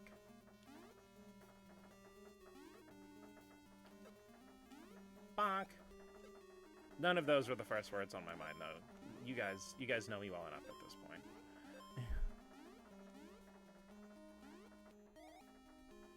Boink.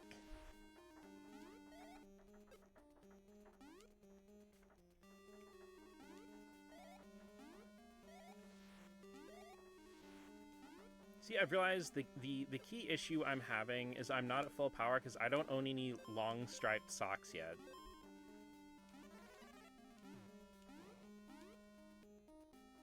Mini Spadoodlers are a-jumpin'. Clock? The tick is clocking. Fuck. Spider on my face.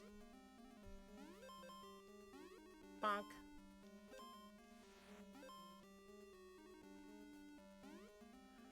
You know, I think one of the reasons I get a lot of accidental pit deaths in Mario Land is because unlike most of the other Mario 2D platformers, it's not always optimal to be running at all times in land.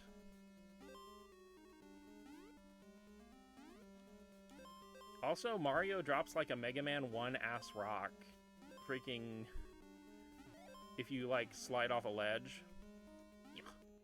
Shit.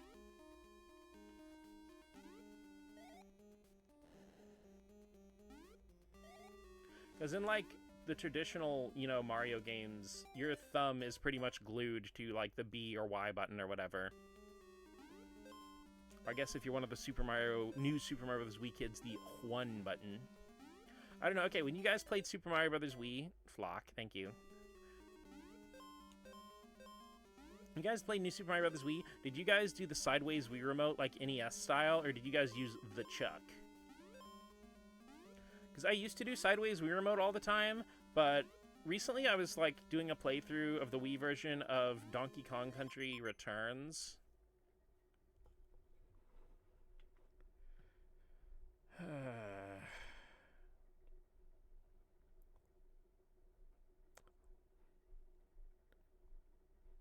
Thank you, AutoMod, for actually auto-modding the bot. Of course, Mega Man drops like a rock. It's in his name, after all. Of course, if it was being localized in the 2000s, oh, he dropped like a Mega! I'm sorry, but them having Mega be his street name in some of the older Mega Man games that had cutscenes, I just... no. Thank you, Maddie, for once again cutting a worthless object.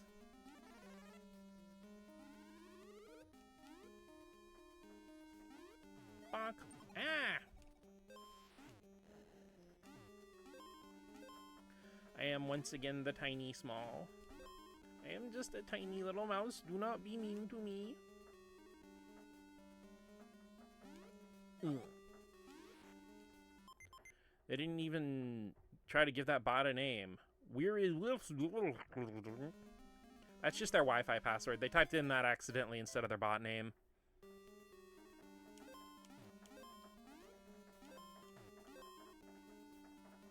Eep. Oop. Okay. You're gonna have to ride those rocks again. Fuck.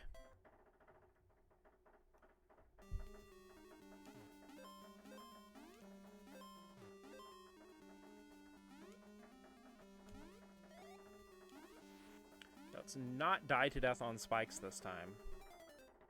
I said not.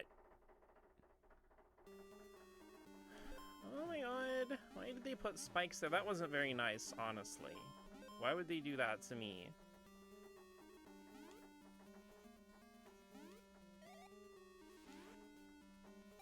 Well, at least it wasn't the spikes. Okay.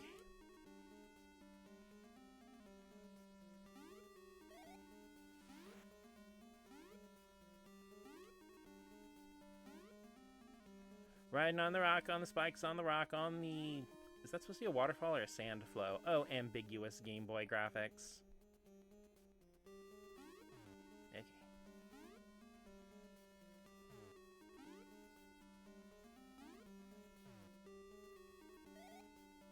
What? Really? On a piranha plant? I imagine sand. Well, that's why Darth Vader's not here.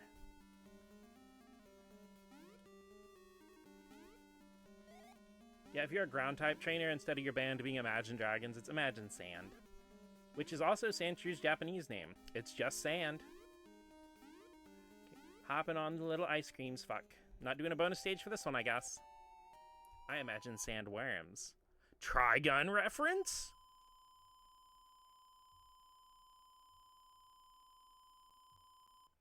Guys, next Saturday is going to be the last episode of Trigun Stargaze.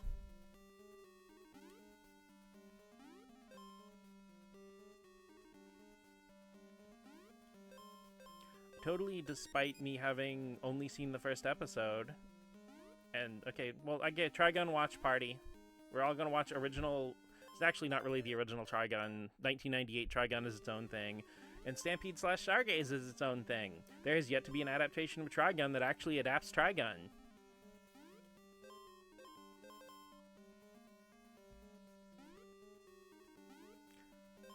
Why would you do that?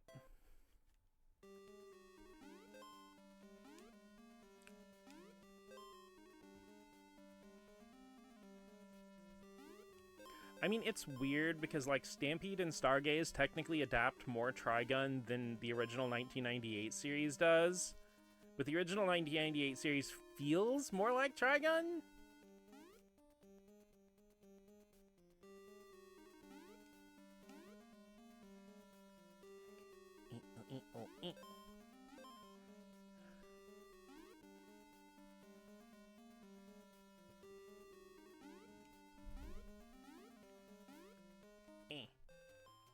Give me the cash, fat stacks, big money, cute bunnies.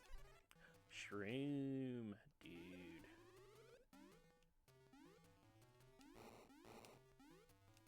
Want to rewatch Berserk again? Well, my problem with Berserk is, like, you have the option of the 1997 or whatever anime, which is fine, but it only adapts the least interesting part of Berserk. And then stops as soon as the series actually picks back up with the regular story. Or you have a bunch of really questionable CG movies and a really questionable CG series. There's nothing inherently wrong with an anime being in CG. But like anything else, I would like it to be well done.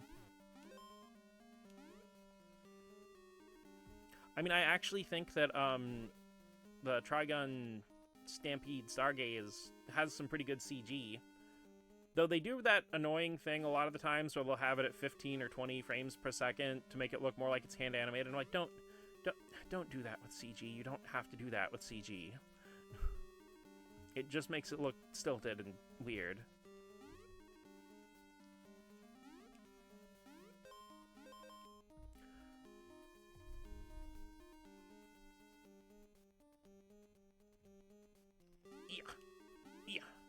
One of the only CG anime I like to look at is Land of the Lustrous. I have not watched that yet. I think it's by a lot of the people who work on Trigun Stampede / Stargaze. You know, that is my first time, I think, making it through that series of jumps without dying. It's because I was thinking about Trigun. Ooh, that rock. That party rock sure is in this house tonight.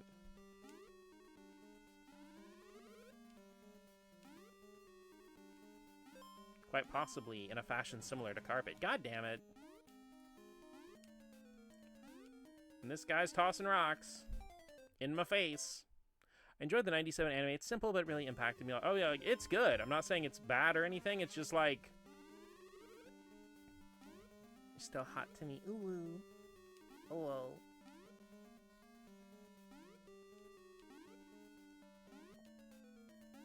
Okay. So anyway, I'm just gonna run through him. Goodbye. Get hosed. You're supposed to, like, jump on the rocks and maneuver over him, but I just... Big old boots. Boots on the ground. Boots in the air. Thank you, Mario. Oh, Daisy. Oh, she was a spider this entire time. Wait, this isn't Yaoi. It's really her now, I bet.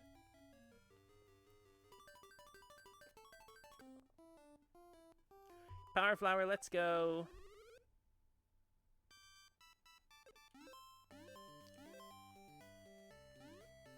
We're in the Chai Kingdom. Surrounded by bamboo.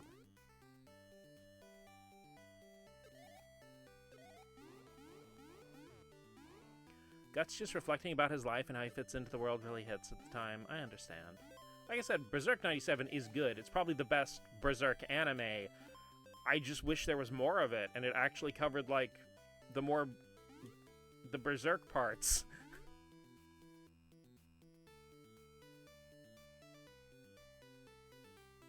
Also, you can notice that Mario's,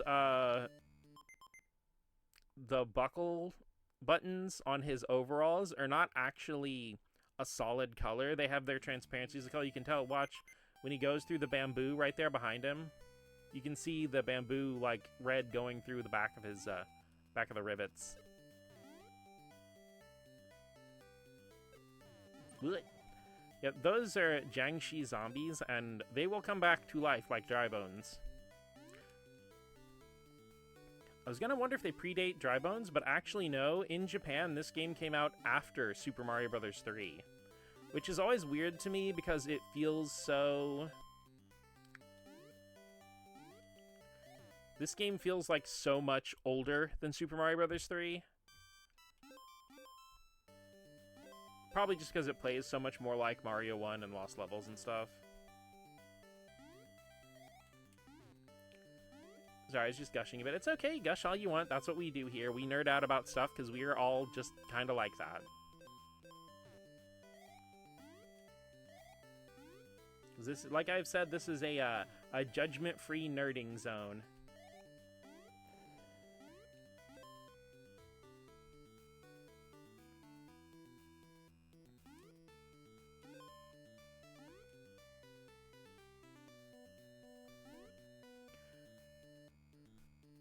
So, like, I can definitely understand why it's not as much... Fuck, why did I hit jump? What am I doing? I can understand why it's not as much of a thing anymore, but I do really miss a lot of 90s era anime just with the high detail, like, strong shading kind of style. Which, like, that's not dead or anything, it's just not in vogue. Because, you know, you do have stuff that's fairly modern, like Megalobox and stuff, that pretty much does that style perfectly. In hell, like the a bunch of the original animation staff for Samurai Pizza Cats just flat out made a new old animation for Samurai Pizza Cats for one of the video games that's coming out soon. So it's like, it's not like it's a lost art, because, like, I know a lot of people on, like, freaking Twitter and shit will be like, oh, you know, they lost the technique on how to do this, and the paint isn't even manufactured anymore, or some weird, you know, like, mythologizing of... It's like, no. I think, like, one of those bullshit tweets even got quote tweeted by an animator. It's like, oh no, we still have the equipment to do this, it's just less efficient and less cost efficient. And, you know, they're like, and I also just don't really like to draw like that much anymore. It's like, people talk about this stuff like it's ancient, lost techniques, but it's like, no, this is people who are 40 and 50 who are still active in the industry, and this has just been a normal part of their lifetime. You know, it's not like we're talking about stuff that's from 200 years ago, guys. Megalobox, the anime of the class president with the blue hair that changes to pink. Homie, you are going to have to narrow that down a little bit more.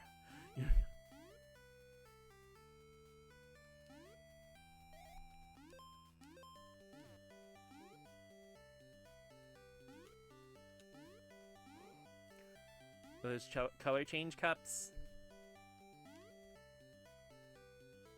Yo. Yum, yum, yum, yum, yum, yum.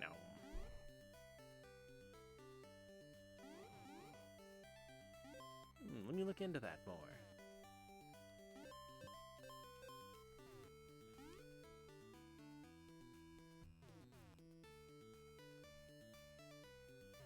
I'ma stomp on that Goomber.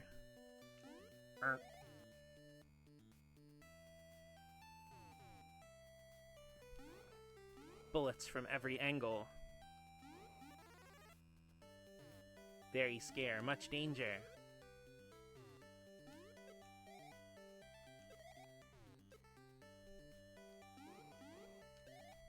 I'm locking in, trying to get through that part. So many killers in the world. It's a time killer. Filler fight. This wasn't in the manga. Who the heck is this one guy?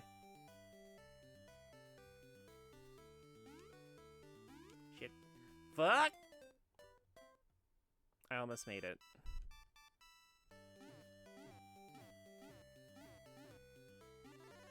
Thinking of Medaka Box. Filler, I hardly know her. It doesn't stop me most of the time.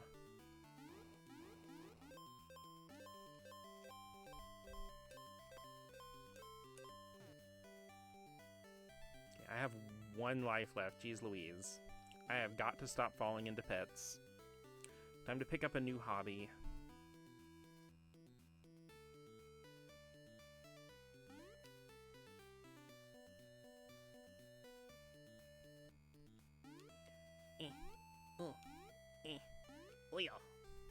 Waha! You know, I see why Mario does that all the time. It actually does kind of help you focus. Yeah! Power Flower!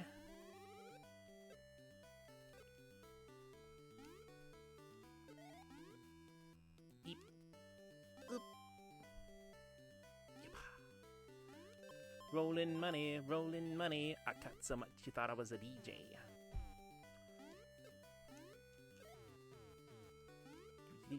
Dodge the killers. All filler, no killers. Okay, so the Super Balls can actually permanently KO the Jiangshi enemies. That's good to know. Because I usually just kind of avoid them most of the time. Okay. Damn. Would have been nice to get those bonus 1-ups, but fuck it, Weeball. That level is really long, or is it just me? I feel like that was longer than some of the other levels combined. Okay, now we're over the bubbling, ambiguous fluid. Started Tales of Destiny, Stan being a country boy is very relatable. It's long, yeah. Are you doing the original Tales of Destiny, Cole, or are you doing the fan translation of the PS2 remake? Which is like one of the most fucking gorgeous games of all time. Chocolate pudding. No. What it is, it's like that one part of the brownie in the middle that always burns your mouth, no matter if, even if it's been sitting out for like 30 minutes. I like that Flower Freak. Me too. Good designs here. You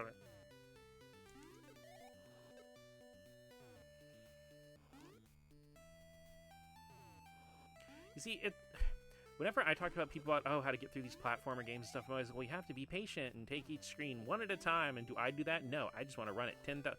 Okay, I love this snake enemy, Maddie. Please appreciate them. Ma. Ma. Ma. Ma.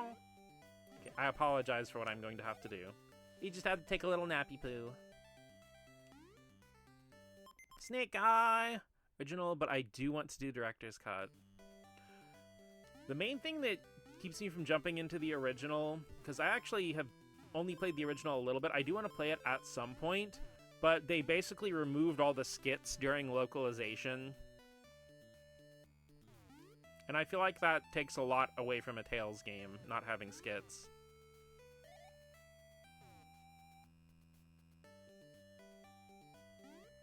Shit, I don't know if you can defeat those with a jump. Shun! Ooh, hey, the freaking laser waffles from Mario 3 are back.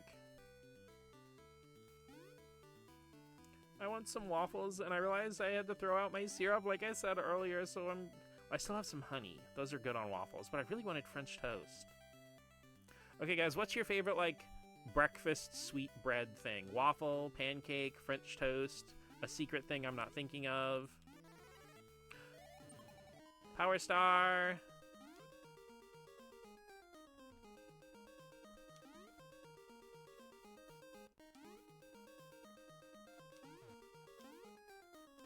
Shroom! Oh yeah. Boink. Boink. Bah. Oh. Waffles are super good. One thing I highly recommend is they have this really good strawberry jam that comes in a squeezable container. And it is fantastic on waffles, especially if you put the jam in the fridge. Just like a hot waffle straight out of the toaster with the cold jam on it is just fantastic. I haven't had a good pancake in a while, but waffles have been consistently good. I like some pancakes, but I feel like everywhere I go to get pancakes, they either come out way too rich or way too thin. Only ever had waffles for breakfast.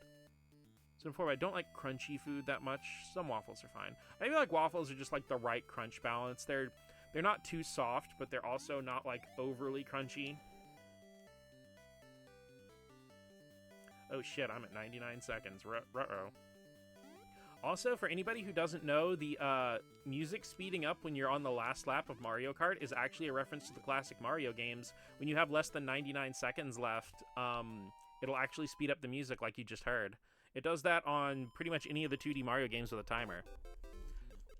Yep, and now we're in the Sky Pop. Got another shmup level. Haven't had French toast sticks in many years, but those were real good.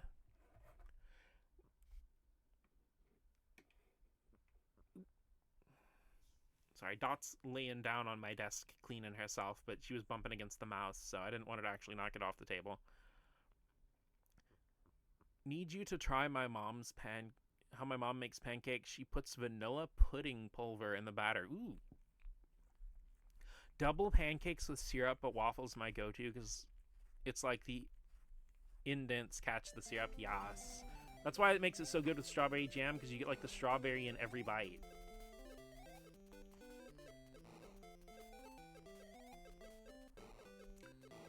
I have beaten this game at least a half dozen times, and I just realized you can just hold down the button and it'll shoot automatically. I feel so betrayed right now. Damn it, my shroom! English muffins I think could count. Wump.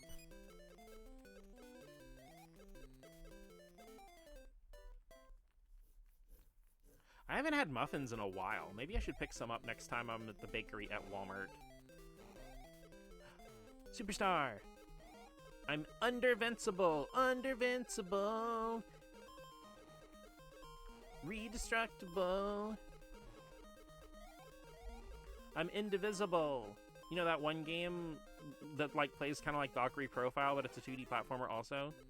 Fuck. Fuck! Remember cereal straws? I remember them, but I never had them before. They just always felt like they'd be soggy and weird. Granted, I think I've mentioned this before, but I usually tend to eat cereal dry. I usually have milk on the side. Give me the Wump. Not the Wump, but the shroom. I usually have my milk on the side in a cup, unless it's like a non-sweet cereal like Corn Flakes or Rice Krispies.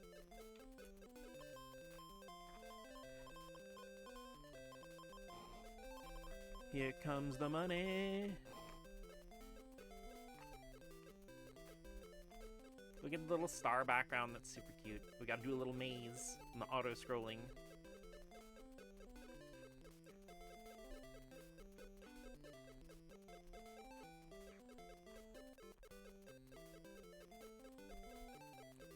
The spike trap on the inside of where I'm going, I don't know how that works, but hey, I'm not gonna question it. It's convenient for me.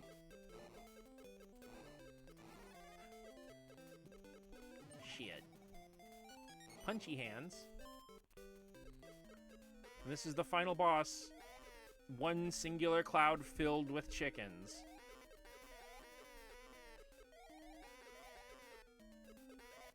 Fuck. I got chickened to death.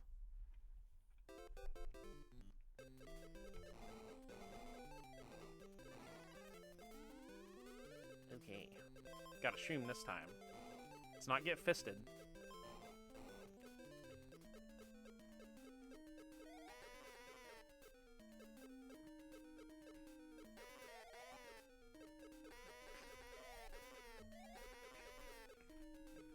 Stay away, stay away from me.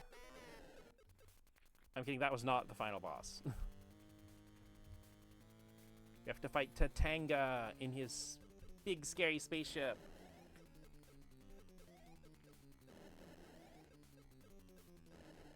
It is crazy how many of the older games, like, before everything Mario was codified, would just, like, pit Mario against different enemies and stuff. It's like Tatanga here, Wario in the second land game, Wart in like Super Mario 2 USA. Wart, Mikea. It's an actual English word. Fuck. I can't believe I fucking game overed on Super Mario Land. Continue. Okay, it starts me on 4-3. I don't have to do all of World 4 over again.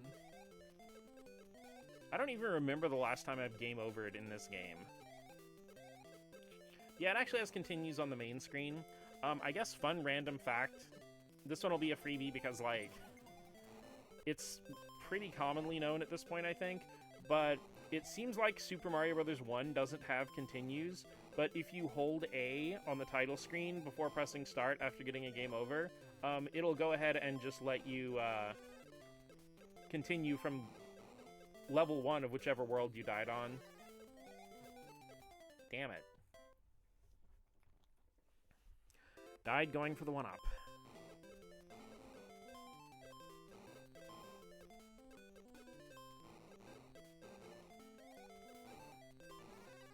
Like I said, that's pretty well known, but the game never tells it to you, and I don't think it tells you in the instruction manual either. So yeah, Super Mario Bros. 1 does have a cheat code.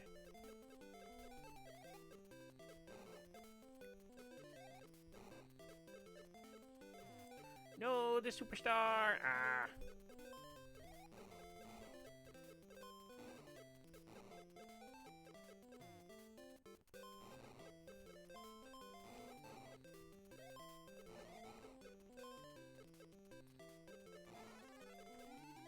Okay, at least we got another shroom.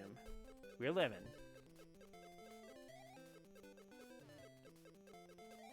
Shit. Who knew taking a bullet to the back of the head would be lethal? Well, actually, it wasn't lethal. I'm fine.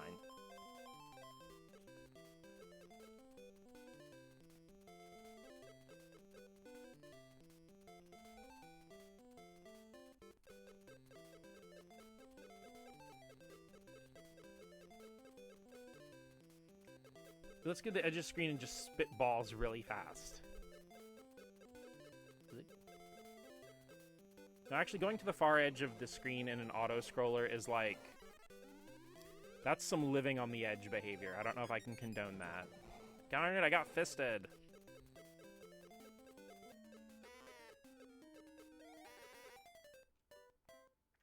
Pout. Okay, let's see if we can make it back to the Tang.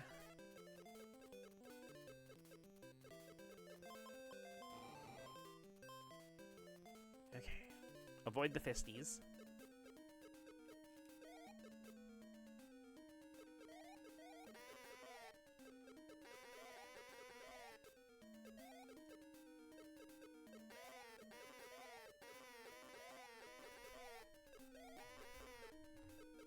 Finger firmly planted on the A button. Okay.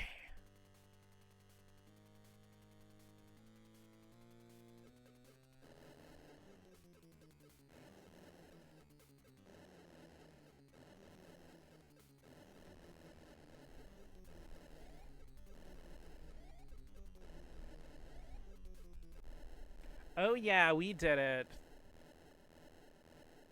Tatanga has been obliterated. Oh, Daisy. Daisy. Thank you, Mario. Kiss. Your quest is over!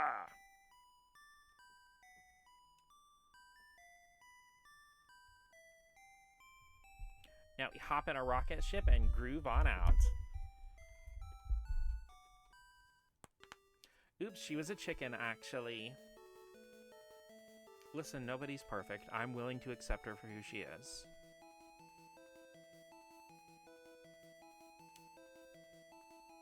Producer G. Yokoi. Director S. Okada. Programmer M. Yamamoto. It's actually cool that this game has real credits. because a lot of games at the time only credited people under pseudonyms. Like, if you beat Sonic 1, it has people credited as stuff like YU2 and Big Island and stuff like that.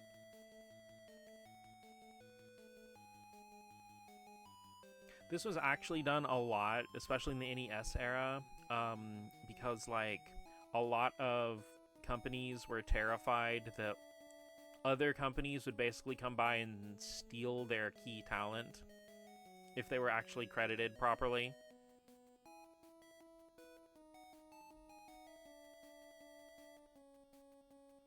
Got a directed Metroid 1 IIRC? I think so, yeah. Because, well, I think there's a lot of overlap. Like, I think R&D 1, like, very much worked on Metroid and Kid Icarus as well, if I recall correctly. The end.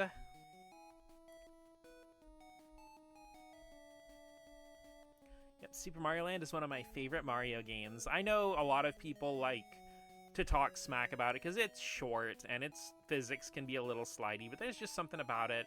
It's a really fun time. It doesn't really have a whole lot of filler or anything. And even though it borrows a lot from Mario 1, I feel like it has its own identity that's really strong. Also, the music kicks ass. And now we could really just start it again if we want to. And we can try to beat our high score. Because this is a game from 1989.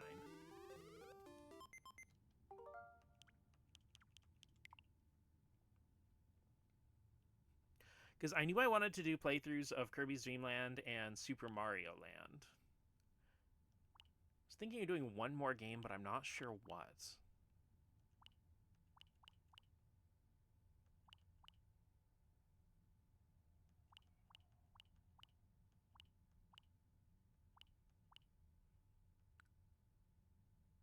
Low-key, not sure if I want to do anything else action or platformery.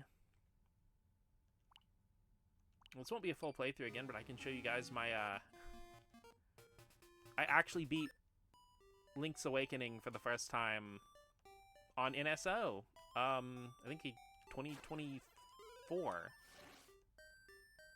This is my file. I got the red armor and everything. I want to play through the, black and white Game Boy version of it at some point, which I do own on an original cartridge. Fun fact, Link's Awakening was my first Zelda.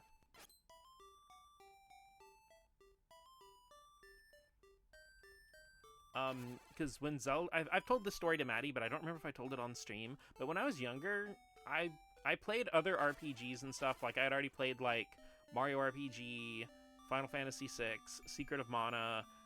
like, before I ever really touched a Zelda game, and I always, like, not always, but at that time, I didn't know any better, and I just viewed Zelda as, like, a beginner's RPG. Because, you know, like, it doesn't even have level-ups, and, it, you know, the health is just, like, hearts instead of actually giving you normal damage numbers.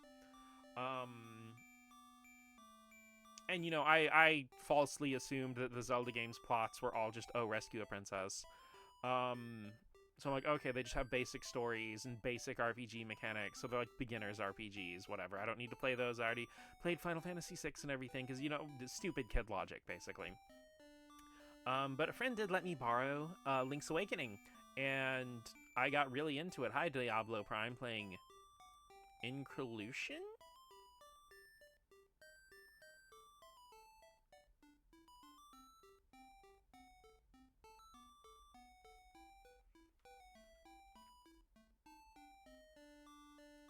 But yeah, I got really into it, and I enjoyed it, and I tend to gravitate toward the funkier Zeldas.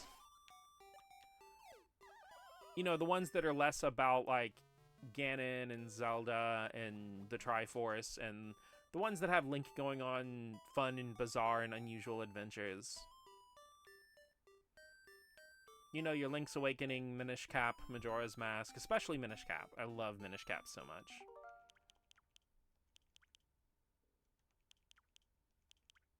Okay, I guess May 7th, no, sorry. Yeah, May 7th, 2024 is when I beat the game, because I made a little save state of the ending credits.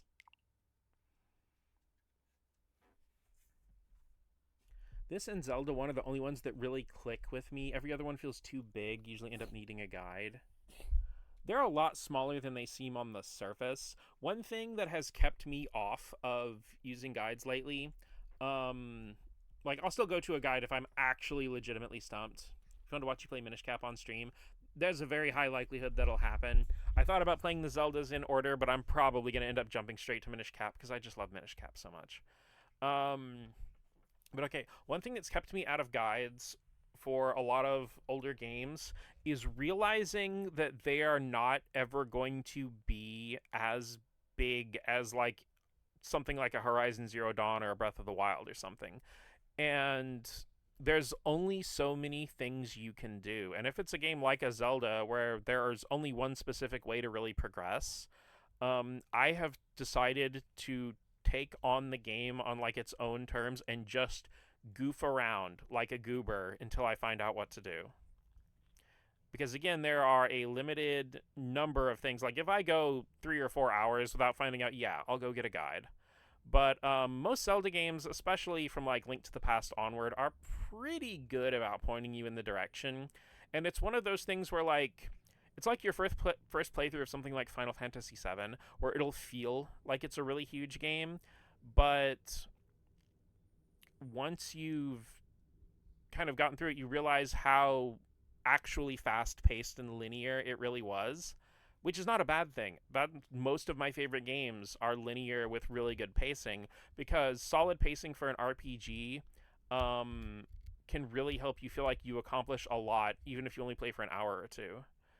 Too big was the wrong word. I'm not good at problem solving. I'll get stuck on something for days, and the solution's usually press the button you missed. I don't think you're too dumb. I actually think... Okay, I have trouble with Zelda puzzles too, for 2 reasons. One, and I feel like this one here is also the one that gets you, Zelda puzzles are not made for video game players. They're made for people using real-world logic. So I'll try to solve a Zelda puzzle like it's a video game puzzle, when the problem will be something like light the stick on fire and then use the fire to burn this. Because yeah, that makes perfect sense in real life if you were on a real adventure, but you wouldn't think something like that would be interactable in a video game, especially an old one. So, and because there's that combined with the fact that I will twist in knots overthinking and overcorrecting and thinking the solution must be this intricate, deep thing when, like you said, it's just press that one button. You know, and I'll like convince myself to not even trying the simple solution because I'm like, it couldn't be that simple.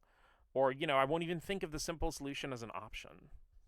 So I don't think it's too dumb. It's more like your brain, if it's anything like mine, you know, someone would be like, it's like the average person, if they're like, you know, 2 plus blank equals 4, you know, a lot of people would be like, well, yeah, it's 2. I've seen 2 plus 2 before. But, you know, like, for me, I'll be like, well, the final result's 4. I mean, most people would say 2, but it can't just be 2, right? So, okay, if 4 and 2, what else would there be? Could it be like -4? No, that wouldn't work, because that would end up with -2. So if you, and then you just go through this whole thing when the answer was just 2. I've been through that so many times myself. Like I said, I'm not going to say that's your case, but I'm just saying from my personal experience, I am a chronic overthinker, and I have to, like, turn myself around to think, like, okay, this is the overthinker's solution. Is this really going to be the solution that they put into a video game? I don't know if that makes any sense, but... Also, I do love that the Pokemon TCG is in here. The reason why I have the European games on specifically, because you can actually show just North American ones on the settings menu here.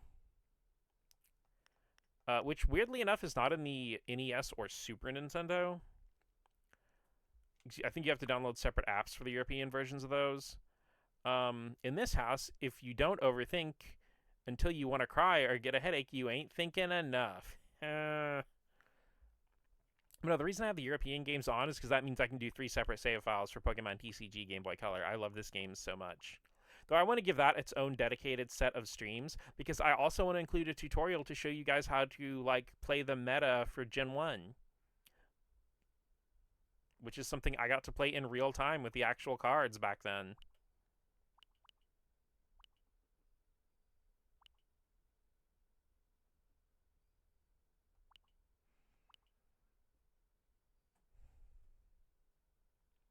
Ooh, actually, I know what we can do for a little while, if you guys would be down with that. How about some Fire Red? Check on our team and everything.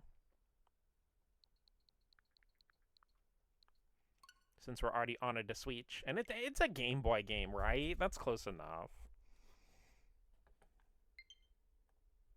Pokemon! It's like I'm going to actually remember to change my category. I mean, I know this is technically retro, so it counts, but Fire Red does have its own...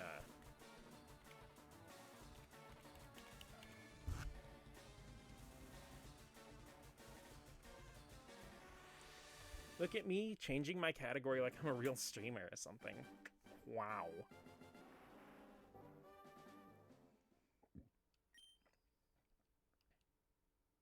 Oh, actually, wait, go back.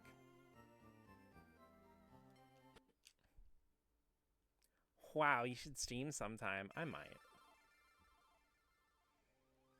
I don't know if we watched the full intro of this before, aside from, like, me playing some music over it while I was starting the stream. This is actually a remake of the intro for Red and Green. Not Red and Blue, because Blue has a Jigglypuff instead of Nidorino there. But that's just kind of a weird backporting thing from the fact that the North American, well, not just North America, but like the non-Japanese releases Red and Blue were deconstructed from the Japanese Blue version, which actually has different layouts, different wild Pokemon and encounter tables and stuff from the from Red, Green, or Yellow. So that's just the Japanese Blue is a completely lost version, but the sprites and everything from Red and Blue International all come from Blue. So the Red and Blue that most of us grew up with in English-speaking territories in Europe and other stuff like that is actually a bizarre hybrid of Red and Green with the Japanese Blue version. One thing I always end up skipping over, but like, yeah, whenever you start Fire Red or Leaf Green, it actually will give you a little playback of the last few things you did.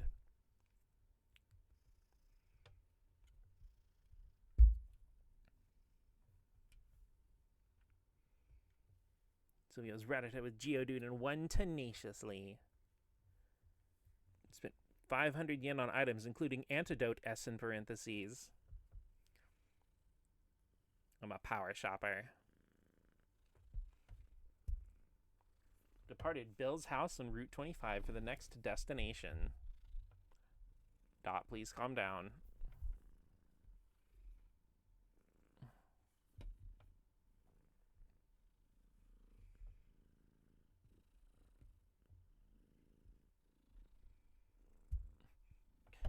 Dot, please calm down. Dot, please. Give me a moment. I have to have kitty petting time now. She demands it.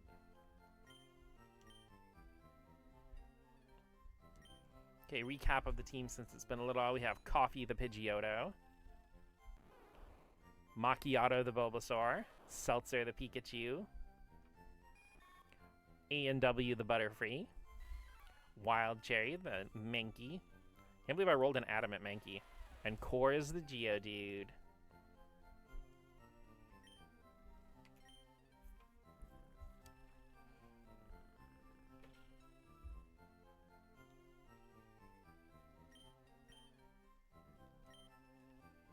Let's see here. IIRC. I do not believe we have battled Misty yet.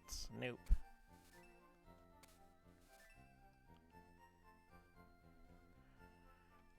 Okay, let's check our balls real quick. 11. Okay. Because we did beat our rival. I think that's the last thing we did on Fire Red. It has been a little while. Because I have been feeling really bad because the weather keeps changing. Okay, how far on Nugget Bridge did we get? All the far, apparently. Oh, we even battled the guy who saw our feet.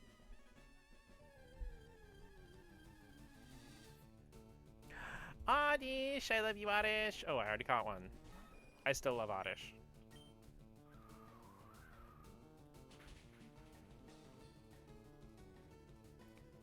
Dot has got bored of me and is now licking her butt. I did pet her, she just got bored. Living proof that cats can have ADHD.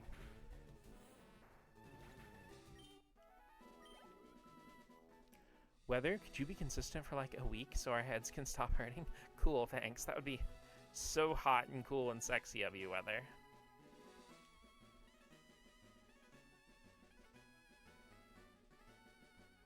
Hop. Gotta give it a hop. Okay. Oh wait, we fucking fought Bill already. We fought all these guys. Ah. Or not fought Bill, but we un-Pokemonized him, I guess. Because the thing is, I've also... You probably noticed I have Leaf Green on my menu screen, too. I've also been playing through Leaf Green. I also have a digital copy of Leaf Green saved on my mom's Switch, so I can, like, trade with myself later. So we can actually finish the Pokedex. You get green tea. Barks, Pepsi, Americano, Arizona, Organic Oak, Chardonnay, which I need to rename when I get to Lavender, water, chamomile. Low-key, kind of wanted to add green tea to the team. Oh, wait, no, wait, shit, I forgot. Bulbasaur. I have Bulbasaur. Okay, sorry, green tea. You can chill and vibe with the homies in the box.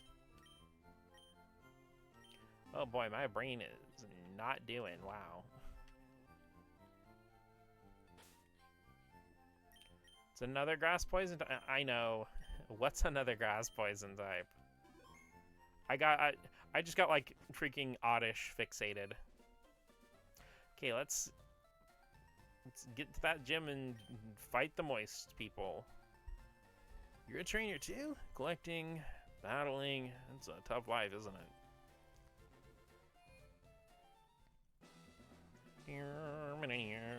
Yo, champ in making, let me give you some advice. The leader Misty is a pro who uses water-type Pokemon.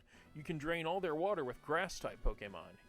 Or you might use electric-type Pokemon and zap them. I might. Let's see, Hoomst. I do believe...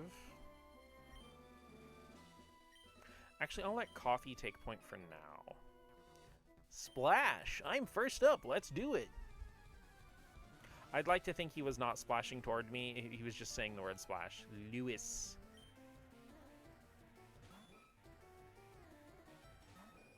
It is crazy how early you fight Pokemon like Horsea compared to how late in the game you can actually catch them. I don't know, it seems like mean to drain them of their water and zap them. No, it's perfectly fine. They enjoy it, actually.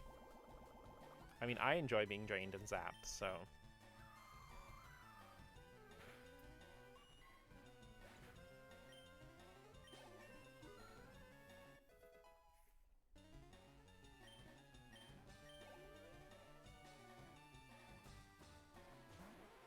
Bleh.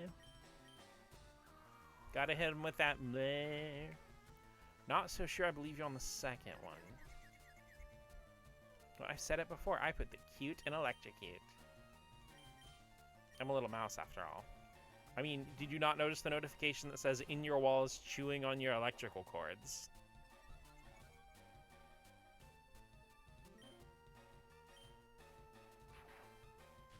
No? Oh. Flurp. I finished Leaf Green yesterday, and no matter how many times I played through Kanto, I always forget how in love the trainers are with poison types. Yeah, I think Papa C did a video and stuff ranking, like, the types by how many trainers in Fire and Leaf Green use them, and Poison was #1 by nearly double. You fight so many poison types in Kanto, it is crazy.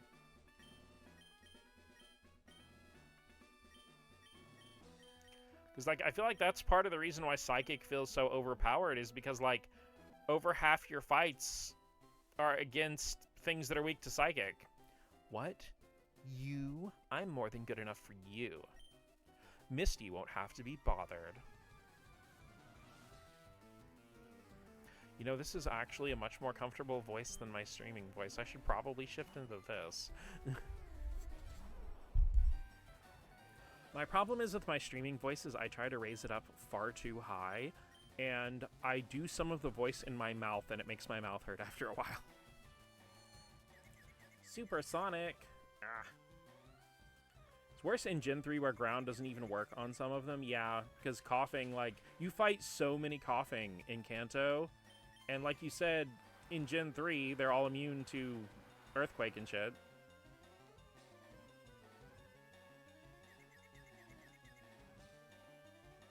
Macchiato, what are you doing?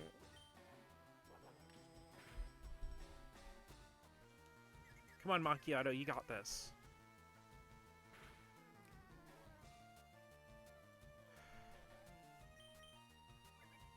Okay, come on, Macchiato. You give him the whap. There we go. Oh, yeah. Gotta give him that whap.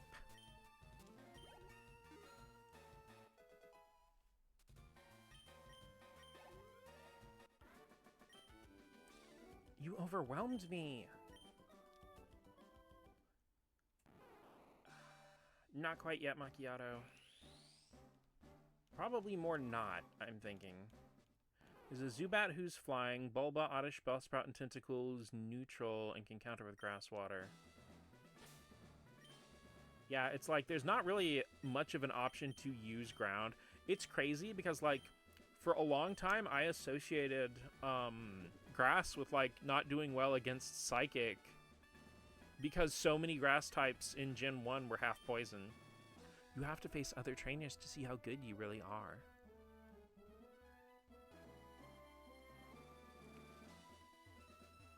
Well, I mean, it's super effective against Tentacool, but if you don't one-shot it, you're probably getting a water gun to the face.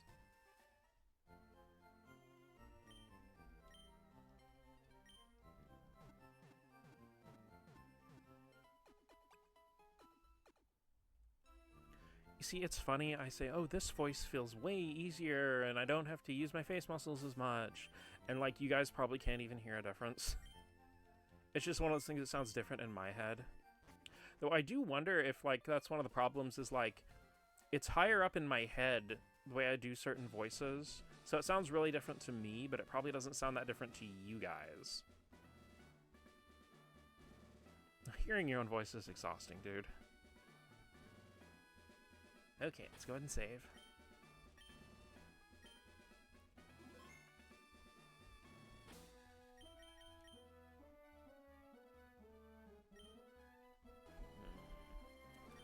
Check over everybody's moves real quick. Thundershock. Vine Whip.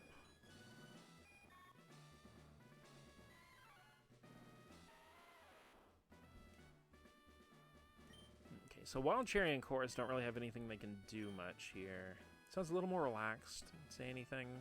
That's good. Hi, you're a new face. Only those trainers who have a policy about Pokemon can turn pro. What's your approach when you catch and train Pokemon? My policy is an all-out offensive with Water-type Pokemon.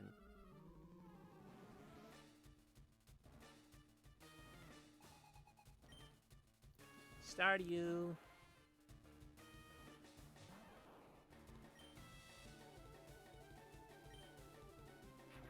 Shocks your thunder, ooh.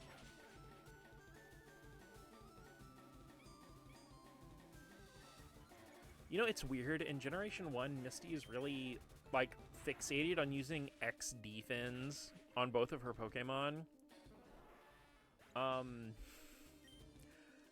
Which is bizarre to me because Staryu and Starmie are both, like, super fast attackers who don't really have great defenses. Oh shit, I think I'm in trouble. Ha! Take that. All-out offenses use defense boost. Yeah, the thing is, she says the all-out offense thing in red and blue, too. Ha, get paralyzed. Get Bulba hosed. I mean, All Out Offensive immediately starts the battle with Harden.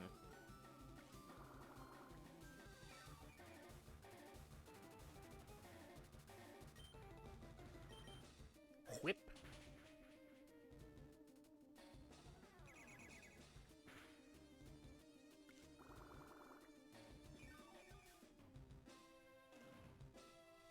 Also, I'm not intentionally going out of my way to do these fights underleveled, per se, but I do think the game is actually designed where you can take them on underleveled. It wants you to be more strategic and not just sit around grinding.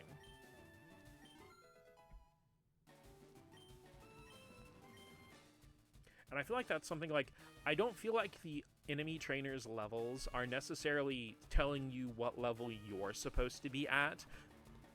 Excuse me. But more that, like, underleveled and unevolved and adorable.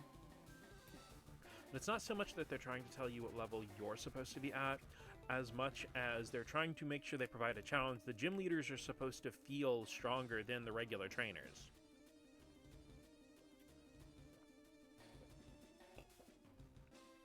I think people take the levels, especially with the gym leaders and stuff, in the Pokemon games a little too seriously. Wow, you're too much. Alright, you can have the Cascade badge to show that you beat me. Ran through her team with a level 18 Pikachu double team in a dream. Love to see it. The Cascade badge makes all Pokemon up to level 30 obey. That includes even outsiders you got in trades. There's more. Now you can use Cut anytime, even out of battle. You can cut down small trees to open new pathways. You also have my favorite TM. TM3 teaches Water Pulse. Use it on an aquatic Pokemon. No, I'm gonna teach it to a Meowth. Actually, I don't know. Water Pulse is really good, and a lot of things that can't learn, like Surf, can learn Water Pulse, so it's really handy to have in this game. I'm guilty of taking the Gym Leader Elite Four levels a bit too seriously. I feel like that may be why a lot of people think the games are a little too easy sometimes, is because they're matching the top end level, but they have their entire team is matching the highest level. But every trainer you fight on the way... Oh, sorry. I was farther away from the mic. But, like... I told you I emote with my hands a lot. So I was, like, backing away from the mic and moving around. I'm sorry. But, like... You have your whole team at, like, the max level... But all the other trainers incidentally up to them are not going to be that max level. So it makes everything feel like really brain dead because you're over-leveled for everything you're fighting. If that makes any sense. Until you get to the gym leader. And even then you're a little over-leveled because, like, you know, Misty had a level 18 Staryu and a level 21 Starmie. And I think the way this is designed where, like, the level 18 Staryu is more meant to be around the level I would have been at coming in, where the Starmie is, like, the ace, so it's more powerful than my Pokemon as far as just base level goes. That's my opinion on the design, anyway. You beat Misty. See what I tell you? You and me, kid, we make a pretty darn good team. Yes, I did all the fighting and you stood at the door. Very proud of you. Thank you. Also, a really cool thing with Cut, I don't remember the exact wording. You could probably go look it up on Bulbapedia, but I saw a video that was talking about, like, translation of, like, Pokemon and attack names and stuff that got lost in translation. I should go double check who that was by so you guys can go look them up, because it was a really good video.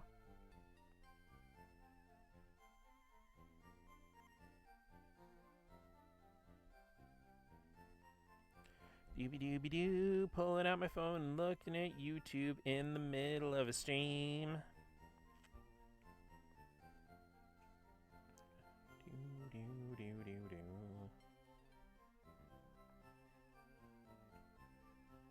Oh, it's from World Is Yours JP, Japanese Pokemon Names Lost in Translation. But no, Cut is actually exponentially cooler in the Japanese version because, like, its name is something like Iaido or something like that, but it's basically supposed to represent the whole thing that like a samurai character would do, where like they would just like, it looks like they just pull out their sword and sheath it immediately, and then it just cut whatever's in front of them. So the cut, like HM, is supposed to be the cut a worthless object kind of thing. So cut is like exponentially cooler in Japanese, and that completely gets lost in translation. Because honestly, I feel like all of the HM moves were just given really basic names so you, the player, would know what they are quickly and easily without having to think about it. I want a bright red bicycle. I'll keep it at home so it won't get dirty. Ooh, I should go buy a bicycle. How would you know about water type weaknesses, though? True, I didn't know to drain and zap them, which I did do. Hi, welcome to our bike shop. We've got just the bike for you.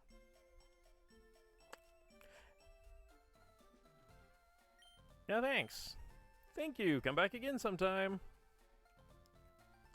A fucking million yen for a bicycle. Okay. Slowbro, use Sonic Boom. Come on, Slowbro, pay attention. Slowbro, punch.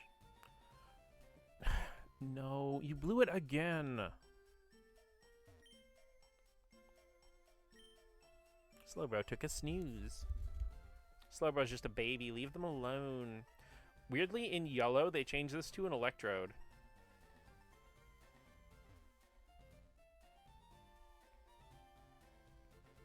Well, let's go ahead and hit up the Pokemon Center and save the game. You know, I've been playing Crystal so much, the first thing I thought about was that I need to go deposit the TM so it's not taking up space in the bag.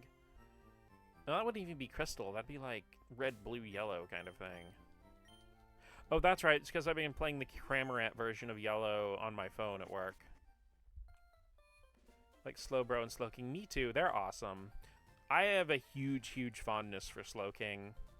Probably because of nostalgia for Gen 2 coming out and stuff. The people here were robbed. It's obvious that Team Rocket's behind this most heinous crime. Even our police force has trouble with the Rockets. Where could he be? A true master criminal. I hope you guys find him. In the Cramorant version, you can't cram your bag. Yikes. I know. Tragic. Team Rocket must be trying to dig their way into no good. There are obvious signs of burglary here. No, they're not. This is just like the house of a neurodivergent person with a job. Because, yeah, sure, this book's been on the floor for 6 weeks, but I can't. I don't see him. I was thinking about the pants gag in the second movie. Yeah, that does stick in my head, dude. Like, legitimately, also a vocal stem that comes out every once in a while. I could use pants. Those miserable Rockets. Look what they've done to my house. They stole my TM for teaching a Pokemon how to dig holes. I was gonna use it on Mankey or a Sandshrew. It cost me a bundle, it did. I mean, it's better than in Red, Blue, and Yellow, where he wants to use his Dig TM to teach a Diglett how to dig. I mean, I like digging just as much as the next girl, but Diglett learns it on its own. The paw prints are from they let their dog in after it rained earlier. Hey, stay out. It's not your yard. Huh? Me? I'm an innocent bystander. Don't you believe me? Luigi's theme from Pokemon 2000 lives rent-free in my head. I really read that as Luigi. Thank you, Dyslexia. Yahoo! Let's get to the elemental orbs before Articuno, Zapdos, and Moltres get everything okay, Mario? Oh, yeah! What a sentence.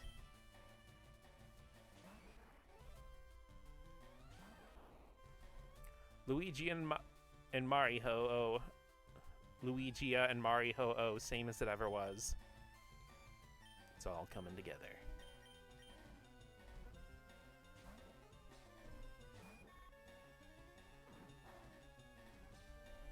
Ha! Get 4 X resisted. Next time we'll do 1,000 X resists.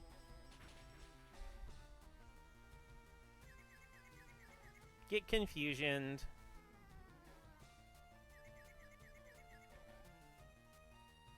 Ow.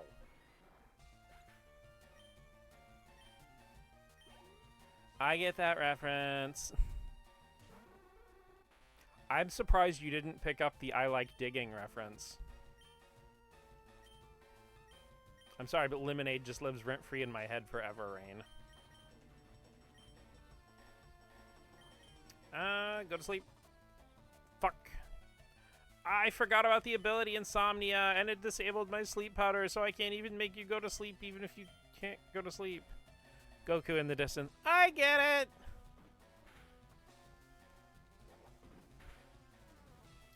I like digging just as much as the next guy.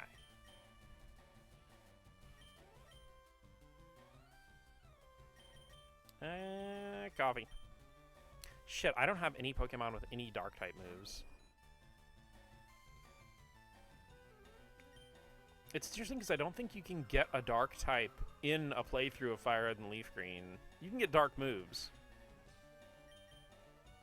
It is really freaking weird how evasive they are with Dark-type. I guess Gen 3's not, because, you know, you get Poochyena literally right at the beginning.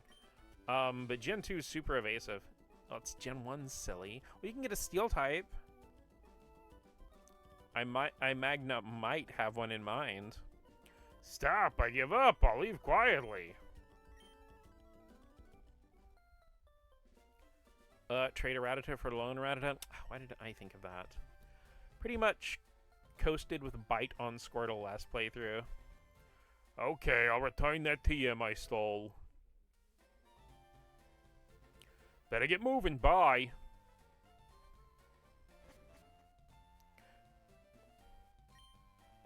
Figure what's lost is lost. I decided to teach Diglett how to dig without a TM.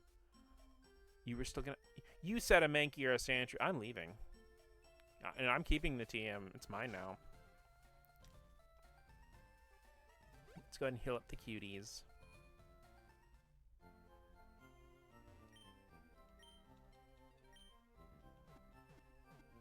Yeah, it is amazing how much you can get by with just Bite and Feint Attack in a playthrough. Granted, Blastoise is pretty bulky anyway, so you could probably tank at least one, like, Psybeam or Psychic.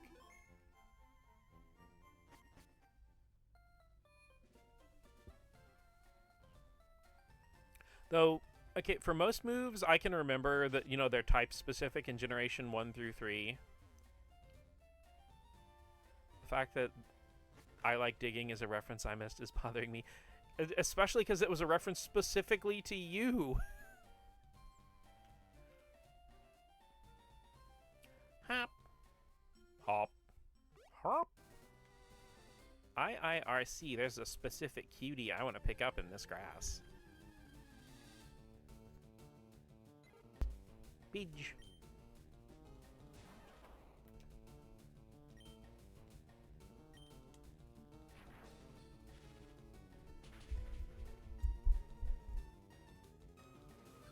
Really? Couldn't one-shot the level 13 Pidgey?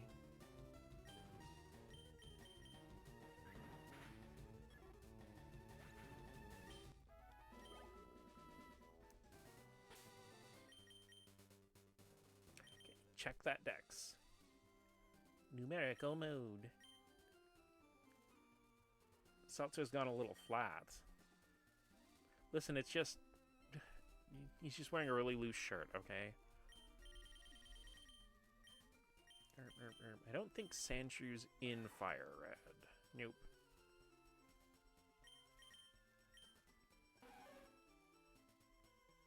I completely missed Nidoran back there in front of Mount Moon. Gosh, freaking darn it. Brain still fried from migraine. Too warm. Gonna blame it on those. I mean, honestly, same. I'm pretty fried too. I didn't have a migraine, but it's still far too warm. It's just now starting to cool down to a comfortable temperature. Okay, I missed Jigglypuff too. Damn. Okay, just slacking.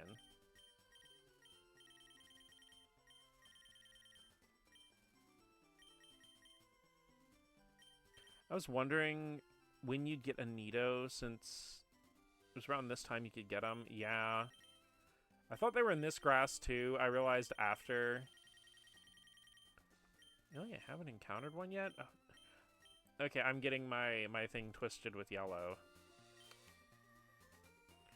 I'm going to Cerebi check to make sure what I'm looking for is actually here. Yes, it is! Okay. That's right. It's Meowth.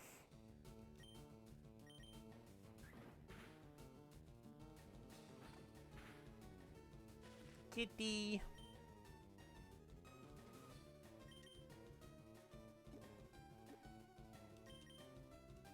Yeah.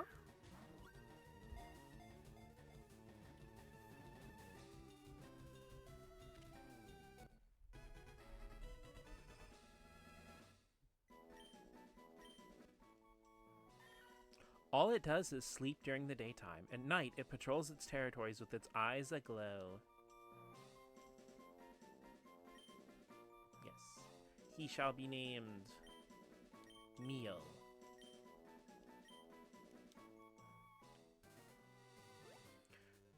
And we're adding him to the team. I've always wanted to use a Meowth in a playthrough, and I never have before. Sleep all day, glow all night. Need me a Meowth then.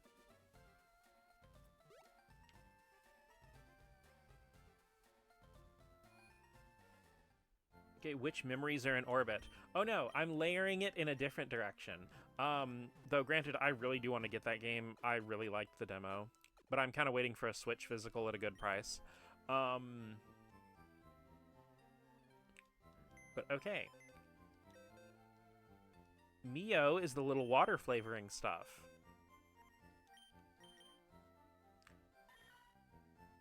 Impish. Okay, that's actually not bad for a Meowth.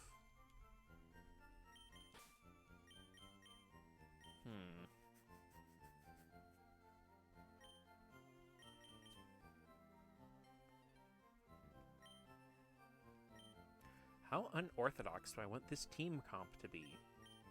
Yeah, A and W, you can take a break for now. But see, the thing is, Mio is a reference, because, you know, everybody's drink-themed, to the little water flavorings you can buy. But also, in Xenoblade 3, one of the main characters is a cat girl named Mio.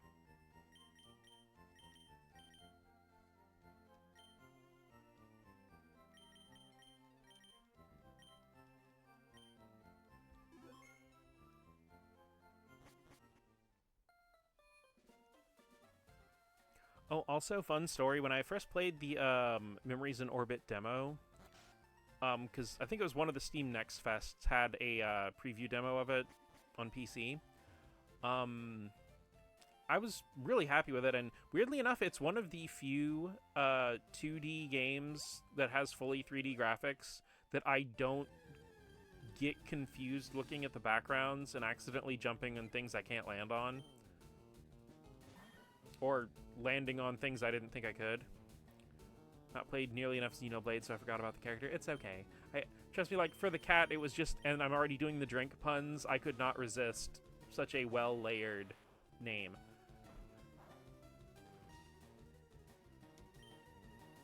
Can't wait to see who's Fago. No, we don't play gacha games here. TCG Pocket's different. Because if something looks like shiny cardboard, then I can forgive it for having manipulative design.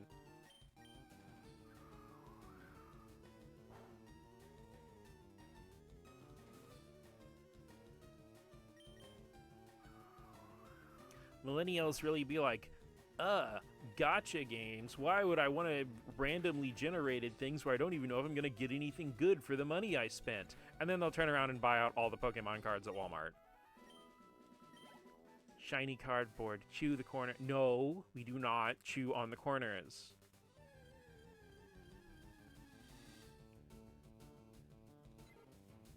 Still more than the fact that Honkai Star Rail isn't just a normal RPG. Right? Like, dude, Genshin's another one. Like, if it was just a normal action RPG in the vein of, like, a Breath of the Wild, yeah. And just like each region could have been a Genshin sequel. Cat Tower. They're Niangry.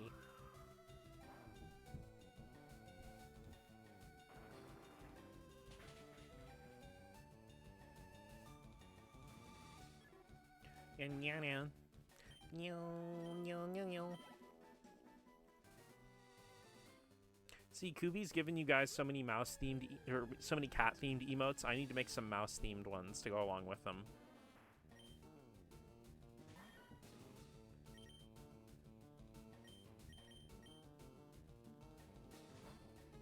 Also, I'm probably not going to go too terribly much longer with the stream. I'm probably going to get to Vermilion, and after I battle all the trainers on the way there, reproduce by budding. Buddy.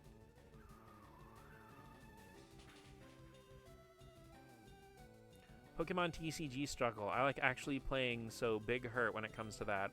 I mean, honestly, if you want to just build decks and you're not too concerned about how pretty the art looks, Pokemon TCG is probably the most affordable because you can just buy like the generic booster pack versions of most cards and throw a deck together for like half or a third of what it takes to build a Yu-Gi-Oh deck.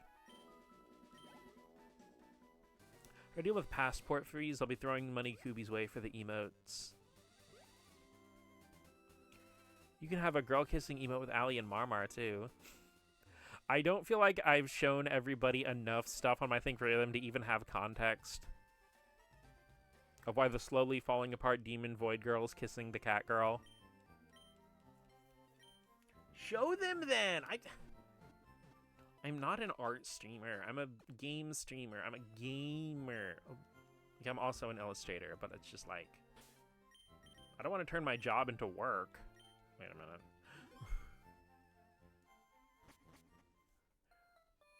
Do not back hit me. With the OCs in the bag.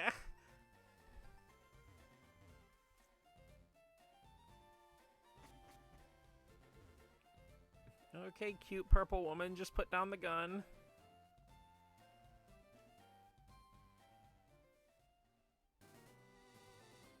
Okay, wait. I think there's another berry spot around here. It might be on the other side of the thing.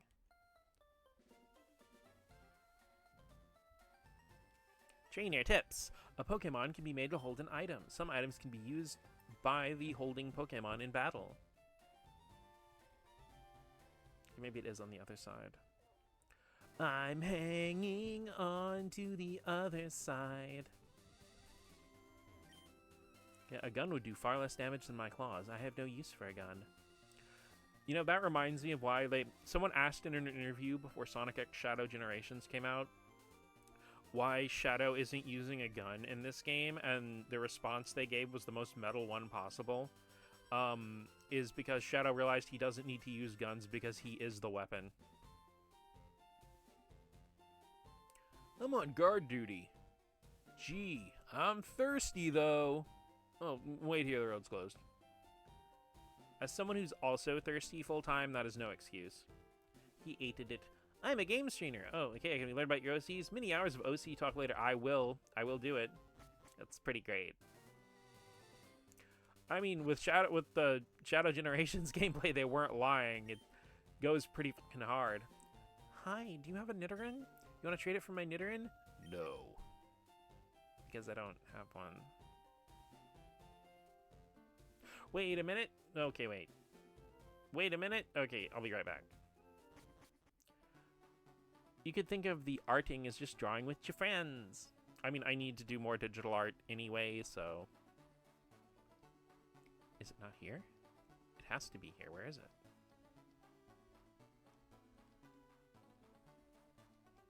They moved it in Fire Red and Leaf Green. Why would you do that? Ooh, I do love how the underground path, it like goes to the tan and the blue, like the teal and then the red. And then back to the tan. Still want to do a shared canvas with you sometime? Yee, that'd be fun. People often lose things in the darkness of the underground path.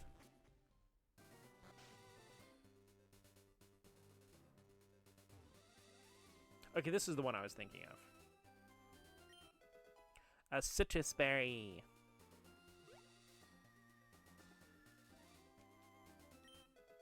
one. A rare candy. I lost my wife there once. You'll find her. I miss my wife, Tails.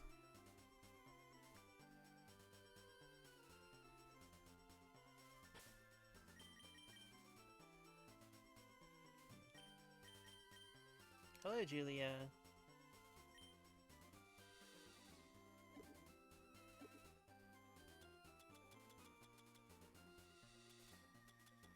I need to sell that nugget. My Wi-Fi is being spotty. I miss my Wi-Fi, Tails.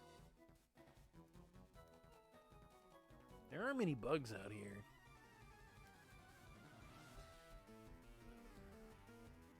Bug catcher, Kago. Legend of the Nine.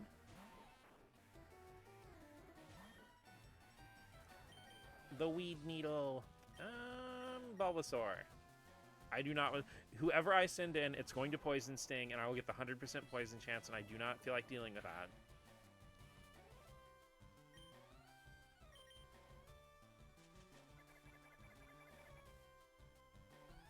I do not feel like dealing with that. The Nintendo Weedle. Oh boy, that just summoned a random rant. You guys get a random rant from me about this, okay? One thing that almost everyone on YouTube who talks about video game stuff does is they call the Wii and the Wii U the Nintendo Wii and the Nintendo Wii U. And I know I just made a joke about that too, but that's not their name. They're just called Wii and Wii U. They don't actually have the Nintendo as part of them. They're manufactured by Nintendo. It's like people call the Xbox the Microsoft Xbox, but that's not what it's called. It's just called Xbox. It's produced by Microsoft. That's the company that makes it, but it's just called the Xbox. So the Wii does not have Nintendo in the name anywhere. It's a console from Nintendo that is called Wii, but it is not the Nintendo Wii.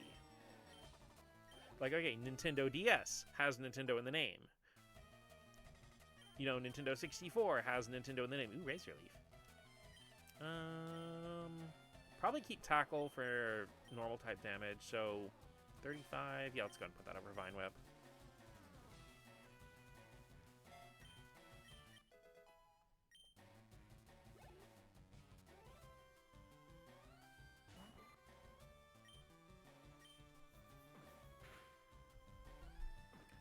But yeah, like, I know it's not that big of a deal, but it's just one of those little things that makes me like go every single time.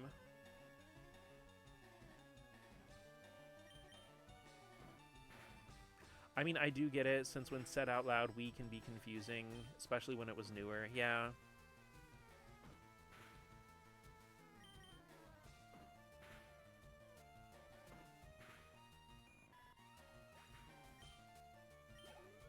Because, like, obviously now, the system's, like, 20 years old almost, so if you say the Wii, people are going to know, especially in the context of a video game video. They're going to know what you're talking about. But, like, I do get it, like, back when it was a newer console. Nintendo Chapter 8. Wii. That just also makes me think about, like, a joke I made a long time ago about, like, games carrying all of their series baggage when they're like a spin-off of a spin-off of a sequel or something. The best being the Trails series, you know, like Trails in the Sky. But the thing is, the Trails games are a spin-off of Legend of Heroes. But the Legend of Heroes games are a spin-off of Dragon Slayer. So it's like Dragon Slayer 14, The Legend of Heroes 8, Trails in the Sky, 2nd chapter. Thought it was Zelda. Oh, no. The Doctor was Zelda. The person you play as is Zelda's monster. No, you're kidding! Sorry, Macchiato. Stay Bulbasaur slightly longer.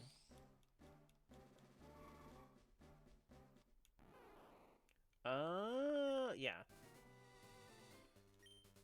I like bugs. I'm going back to Meridian Forest.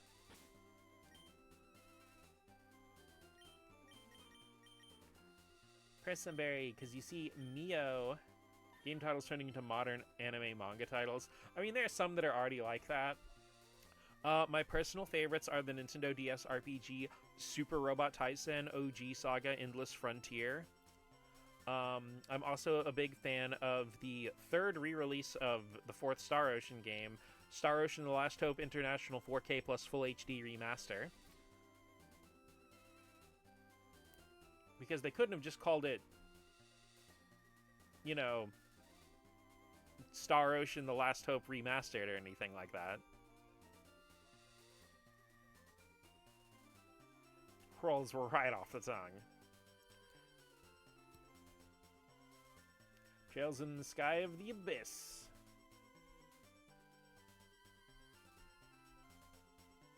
You word slapped a game title.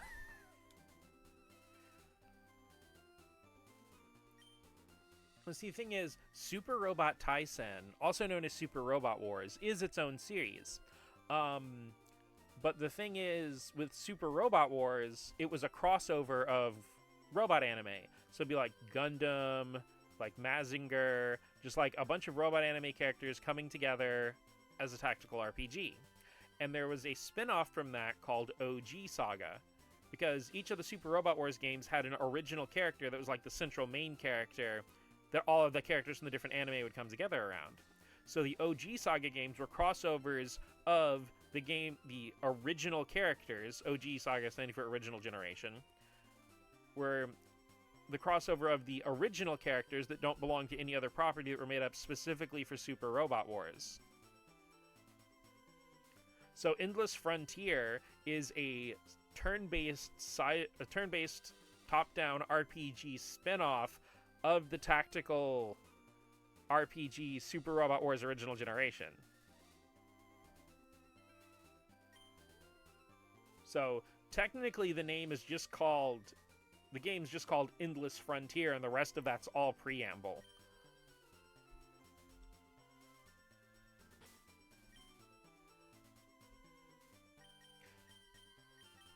But yeah, before I got on that tangent of a tangent,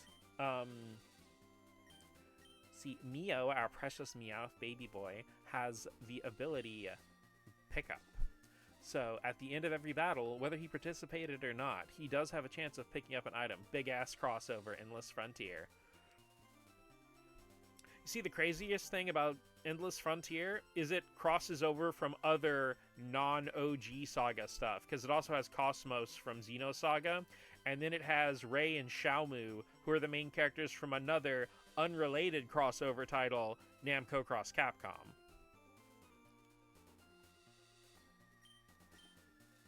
So it's a crossover about crossovers.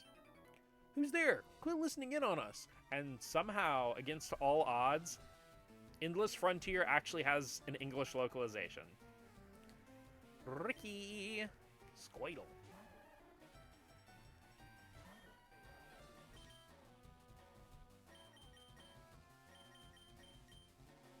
Okay, Seltzer, you got this. Beate. Hi, Jude, playing Fire Red.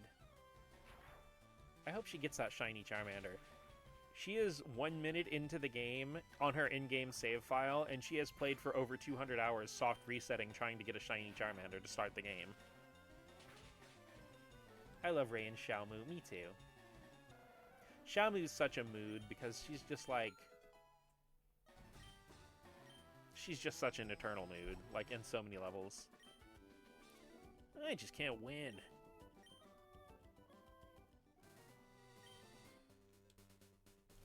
Guy uses 3 elemental katanas and guns. Like, I would love to have a game that just has, like, the origin story of Reiji and Xiaomu and how they met each other and all that. Because I don't think they have that origin story in the PS2 Namco Cross Capcom. Potion.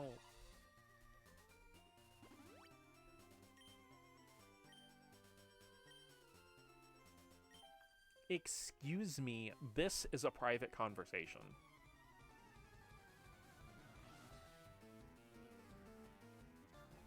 Nancy.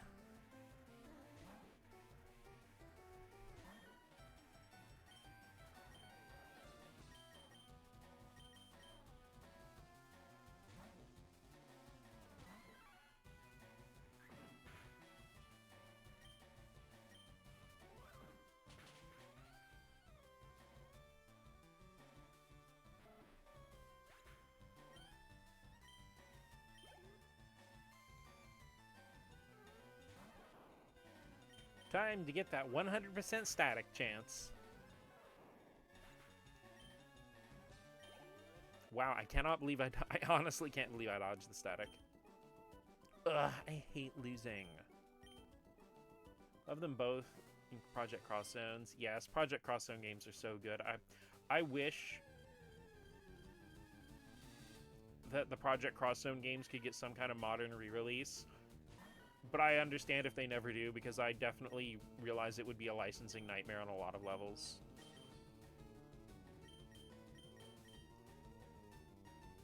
If you call it, it doesn't happen. That seems to be the trend. Get manked.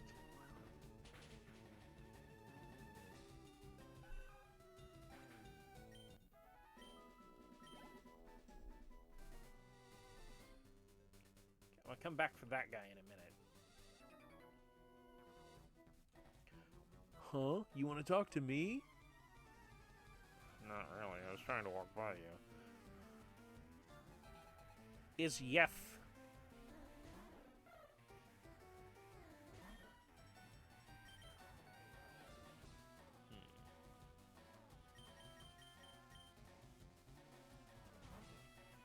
It's really hard not to lean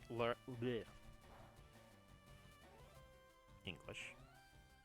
It's really hard not to lean on Geodude a lot in the early game because it resists normal and flying. So you just like, please come in and take no damage. I bet.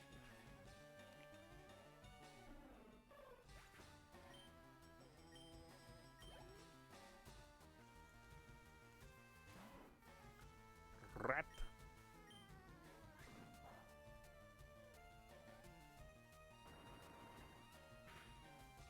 I like Raticate's sprite in here because it looks a little more hamstery.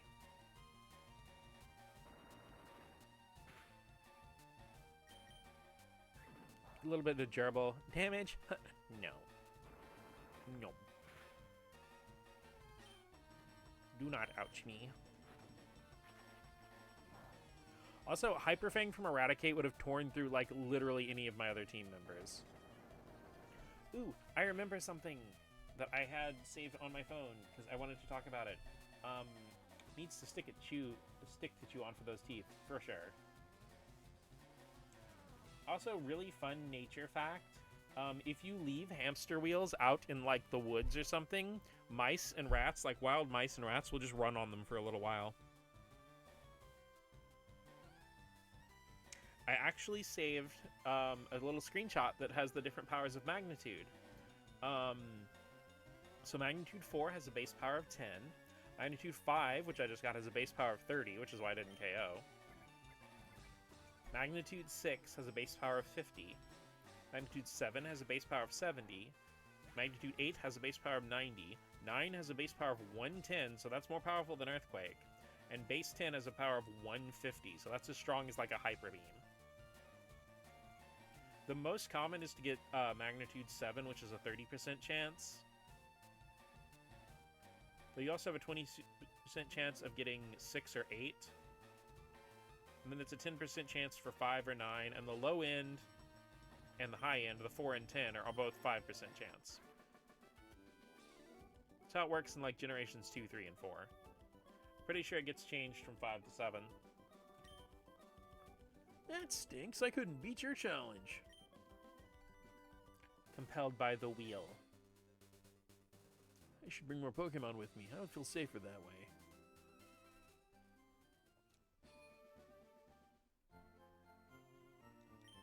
The urge to battle with someone you've tangled with before. Have you ever had that urge? I'm sure you have. I wanted to battle certain people over and over again too. So I've been giving these away. Please take one. This is the Versus Seeker, one of the best items in the series. Use that device and you'll find trainers looking for a rematch. You have to charge the battery to use it, though. My Pokemon was poisoned. It fainted while we were walking. Even if they're the same level, Pokemon can have very different stats and abilities. A Pokemon raised by trainers stronger than one in the wild. Is it true that a higher level Pokemon will be more powerful? All Pokemon have the same weak points against specific types, so there appears to be no universally strong Pokemon. Don't think I've ever used it. No, the Versus Seeker is amazing. And, like, 7th is 100% right. Top 5 Pokemon key item. Because it takes, like, 100 steps to recharge it, if I recall correctly. But, you just use it, and you can rematch any trainer you fought before. Like, just any standing trainer in the entire game is rematchable, unless they're, like, in a building or something. We are registering that to the select button, device that indicates trainers who want to battle. Battery charges while traveling.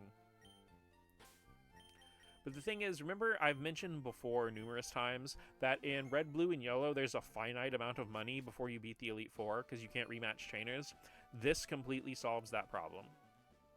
You can rematch almost any trainer that's outside in the game.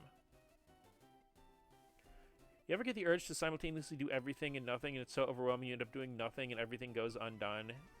Yeah. I have started lately aggressively forcing myself to do something. Even if it's just pick stuff up off the floor. It's exhausting. It's like trying to force yourself when you're having executive dysfunction is so unbelievably tiring. But I really try to do it anyway, because I get so upset at myself if I go 3 or 4 hours and do absolutely nothing. And I'll do it, and I'll not even notice I've done it. Like, I won't even watch YouTube videos. I'll just sit there thinking about what I want to do, and it's been 3 hours, and I don't know what happened. And I can't stand that. It drives me so crazy. It took so long to get the new video. To be fair, the video was worth the wait. It was a good one. And Iron Man's a big, big character to actually get to, so. Strongest mess in the world, unironically. It's not easy. Hardest part of doing anything as neurodivergent is getting yourself started doing the thing. Like, I get so upset at myself because I make jokes about, oh, the clean sock that's been on the floor for 6 weeks or something. But I actually have, like, had a sock sit on my floor for weeks at a time or something like that. And I finally pick it up, and the thing I've been putting off so long took me a second, or 5 minutes, or 10 minutes. Or I'll listen to a YouTube video while doing the thing I was putting off, and I'm not even halfway through the video, and I got it done already. So it's like... And I just feel so angry at myself, like I could have gotten this done the entire time. All the time. I'm gonna order those cards for a deck, play some games, hang out with a friend, and then just fall asleep. Well, sleep's different. Okay, here's my thing. I don't get mad at yourself for going to sleep, because if your body went to sleep, that means you needed that. Ow, ow, ow, dot.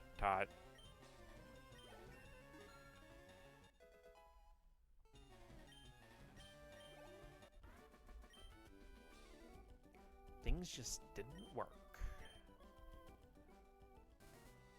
Okay, wait. I need to go to the mart and buy myself some healing items. Because my Pikachu has a hasty nature, which is great because it boosts its speed. But it lowers its defense, and Pikachu's defense is already questionable at best.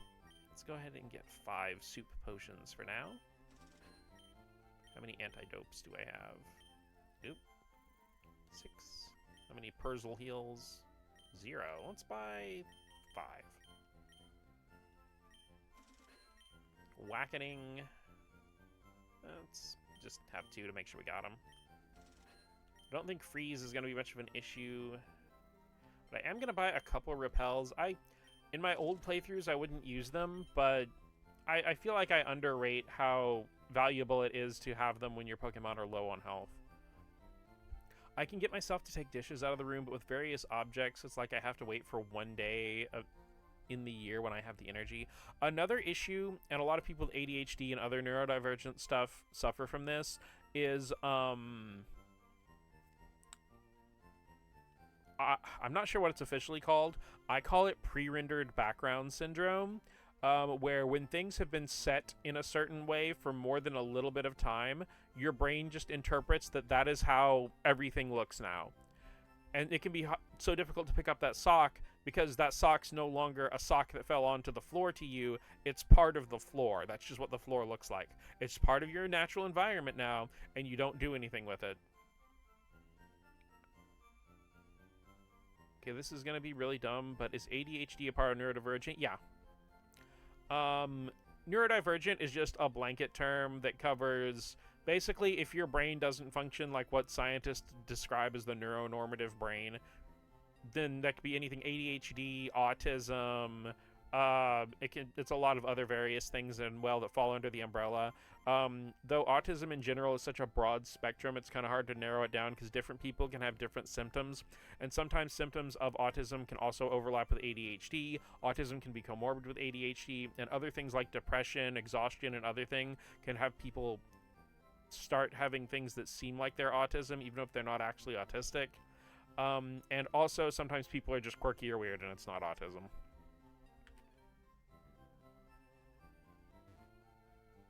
But yeah, you're not dumb for asking. It's good. Ask questions. That's how you learn stuff. But ADHD is part of it, yeah. There are wicked people who use Pokemon for criminal acts. Team Rocket traffics in rare Pokemon, for example. They also abandon Pokemon they consider unpopular or useless. It's a sort of horrid people they are, Team Rocket. ADHD itself can also appear in multiple and almost opposing ways, yeah. Neurodivergent also covers all developmental disabilities. Sometimes, yeah. Hi, LD. How are you doing today on this lovely Thursday afternoon? We were playing some Game Boy games. We actually finished Kirby's Dream Land and Super Mario Land on stream, and now we're playing some Pokemon Fire Red. I admit I was kind of going to wrap up, but now that you're here, we could probably go a little bit longer at least.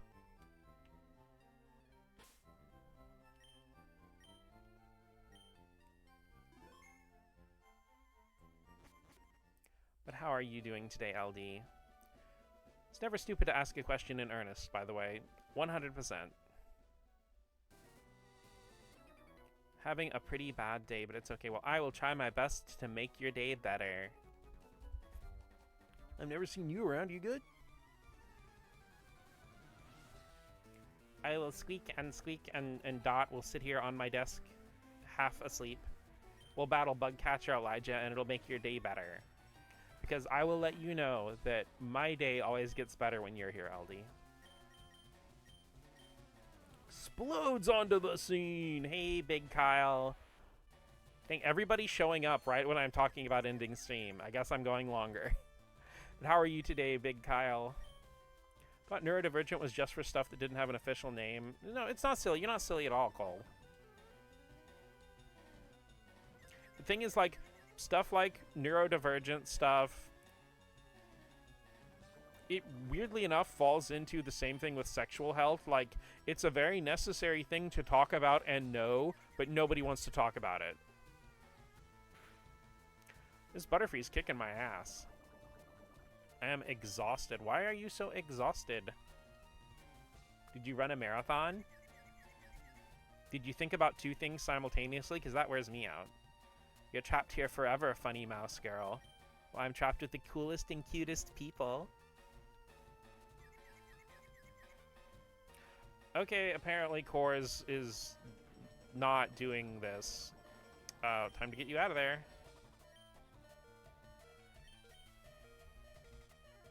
My last client of the day was in a really bad depressive funk and it emotionally drained me. I'm sorry.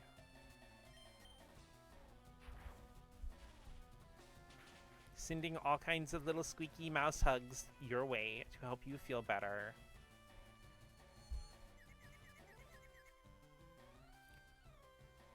Why is it always the freaking confusion? I can never escape it. Just because I'm easily confused in real life doesn't mean my Pokemon have to be.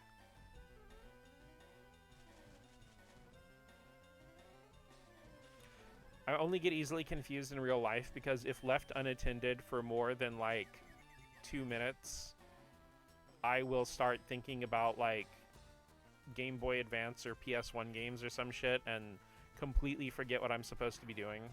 Mods, confuse them.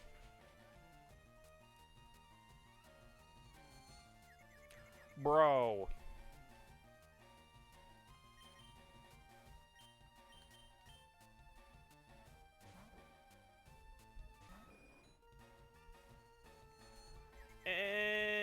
Why would you have used that twice in a row? Thank you, Coffee. They call me King Ho Coffee.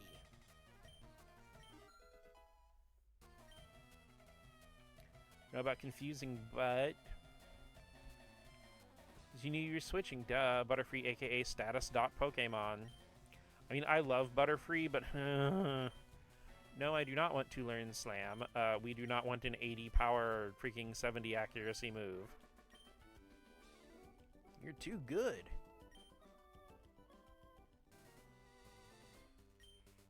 Are my Pokemon weak, or am I just bad? Which do you think? Neither. You carry literally one Pokemon with you. Cores, no. How are we gonna tap the Rockies? Come on. Damn. What happened?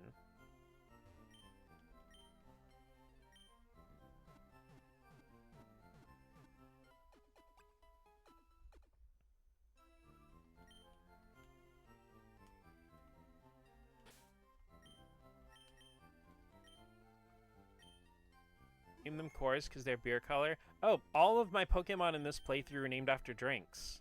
Because Core's motto is tap the Rockies.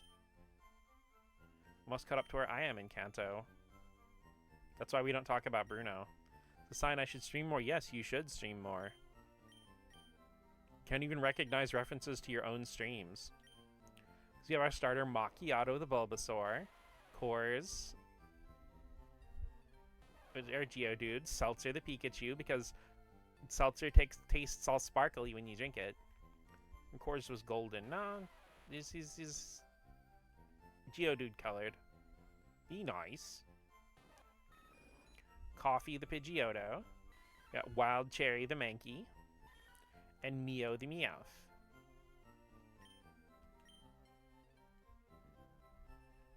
But Geodude was more gray. It definitely looks more gray in the, like, original Game Boy games and stuff. It's definitely more tan-ish in, Gen 3 than it is in the other games, before and after. So you're not just having, like, brain memory things. Route 12 may be blocked off by a sleeping Pokemon. Detour through Rock Tunnel to Lavender Town. Vermilion Police.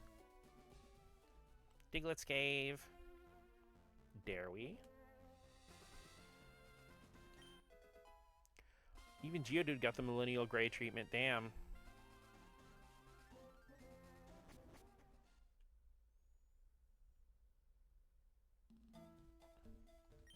Well, isn't this a surprise? Diglett dug this long tunnel. Goes right to Iridian City, they tell me.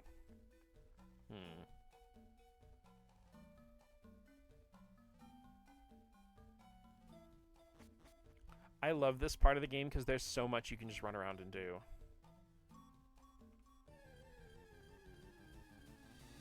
Like, comment, and subscribe if you like digging.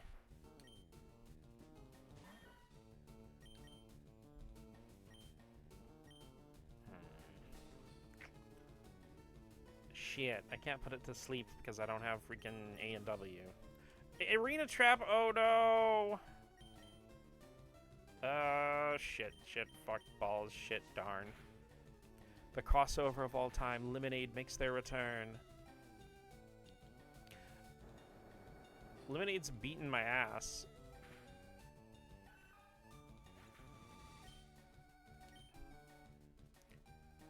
I like digging into clouds. Me too. A good playthrough of Final Fantasy VII is pretty refreshing. Okay, tackle him, but like gently.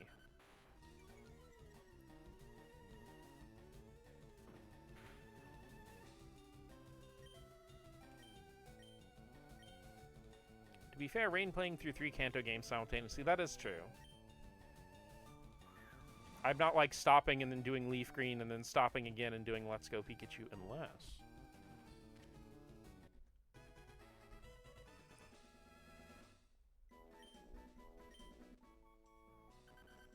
It burrows deep into the ground at a shallow depth. It leaves raised earth in its wake, making it easy to spot. I forget when I'm streaming from my Switch, it's easy to just go between games.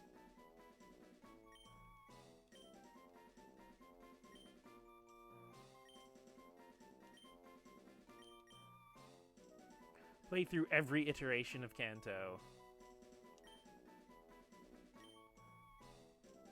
Put Limeade in the arrival box. Unless I get out of this cave.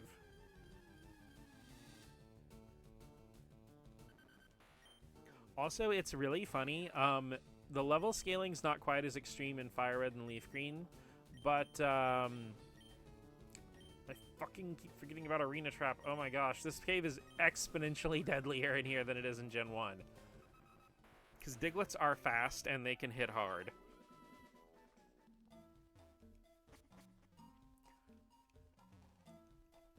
But, shit, I completely forgot my train of thought. Oh, I forget how easy it is. If I wanted to play multiple games in a single stream, I can just, you know, pop out the cartridge on my Switch and just, like, play something. I know that sounds silly, but I'm so used to streaming from my computer or having to, like, go in and switch between emulators or whatever. Especially since I've largely been playing older games on the Switch, I forget it's just like, video games on my Nintendo? On stream? In real life? The world is at your fingertips. You see, you joke, but I I have a lot of games for my Nintendo Switch. It's kind of my main console of choice. So a lot of times when things release multi-platform, I will get the Switch version. Because I think I've mentioned this before, but when you get the Switch version of a game, you kind of get 2 copies of the game, because you get it for home console, but you also get a handheld version. So, like, Saw Brothership, yes. I got that recently when they had a Mario Day sale. I got that and the remake of Thousand Year Door. I played a little bit of Brothership. I'm already in love with it. It is so cute and so charming. I actually picked up Guardians of Azuma on clearance at Walmart for $20.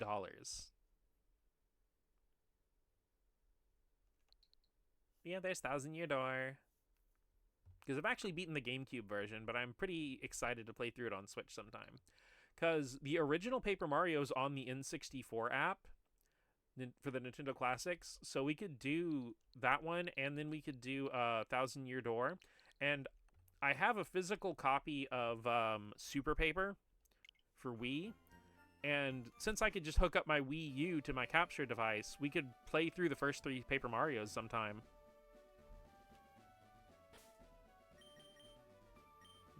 What do? Oh, let's go to all the houses in Vermilion. Paper, paper, paper, look at me now. Oh. Hi, do you have a Spearow? Want to trade it for my Farfetch'd? No. Because I need to go catch a Spearow. Spear in that hoe. Let's go.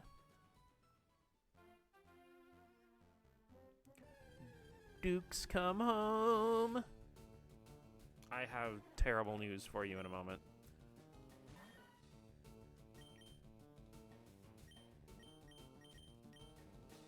They find each other in every universe.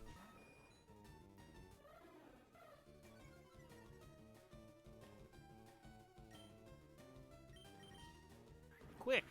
Attack!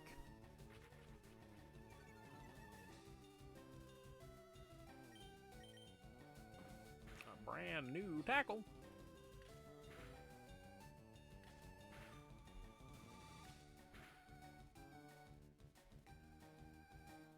Gotta get those games because I never played Thousand Year Door except the beginning from playing it on the Wii. Borrowed it from a friend but didn't have a memory card. Ow. Dude, it's so freaking good. The Switch version is one of the few times I will say from what I've seen, I'd probably prefer the remake. especially because they uncensored a lot of dialogue. There are one or few things they did change, mostly because it's like things that seemed kind of funny in the early 2000s that kind of rub the wrong way now. Mostly like there's some Goombas early in the game that are hitting on Goombella and they change their dialogue in the remake. But most of the other stuff got uncensored.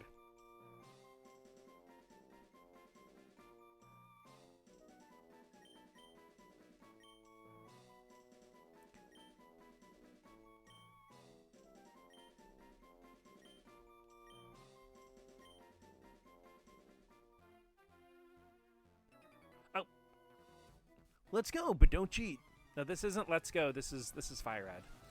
I'm torn because localization is a straight upgrade. 30 FPS irrationally irritates me. I understand that, but two things.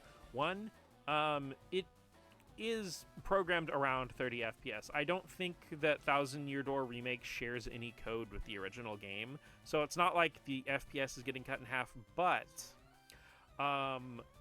with some decompilations not too long after the game came out, the game does have unused code to run at 4K or 60 FPS, so there's a valid possibility a Switch 2 update patch may be coming for Thousand Year Door.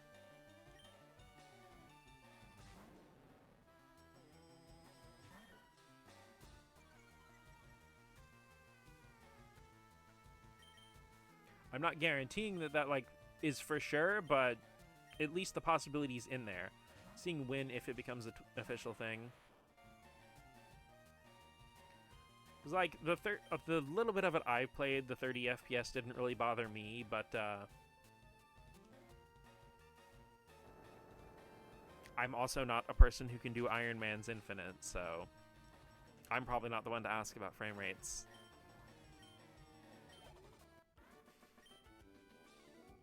That's not right. I know frame rates are weird for me because they're one of those things I recognize, but it doesn't really bother me. Brothership Style is so amazing. It is gorgeous. That took months to learn. I actually distinctly remember late last year you posting on Blue Sky about doing the Iron Man Infinite. Also, fun fact, that little meme image of the Iron Man Tsum Tsum is an original meme that I made. That's my Iron Man Tsum Tsum on my table. Prayer for your fingers. If I recall correctly, I think Seventh mentioned in that post trying to do the Infinite with Joy-Cons on a Switch 1 in handheld mode. So, like, wow. First of all. Oh, wait, that's right. I need to get Not Ducks and trade it for the Farfetch'd.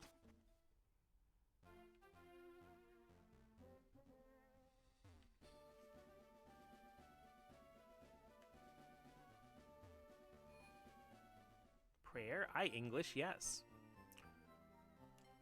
You know, that reminds me of a thing with, like, Golden Sun, where, like, the character with the healing move is named Ply in the English version. And maybe I'm missing some definition of Ply in Old English or something, but I am kind of sure it's supposed to be pray.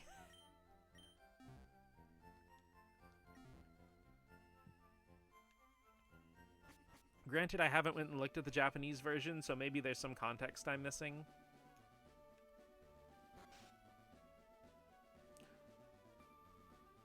Ply well is the upgrade. I like that in both contexts because, like, she just gets better at praying.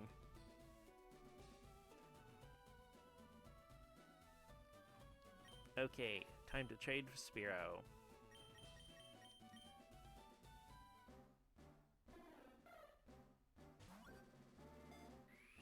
They just gave you some slick plywood and it gets you hyped.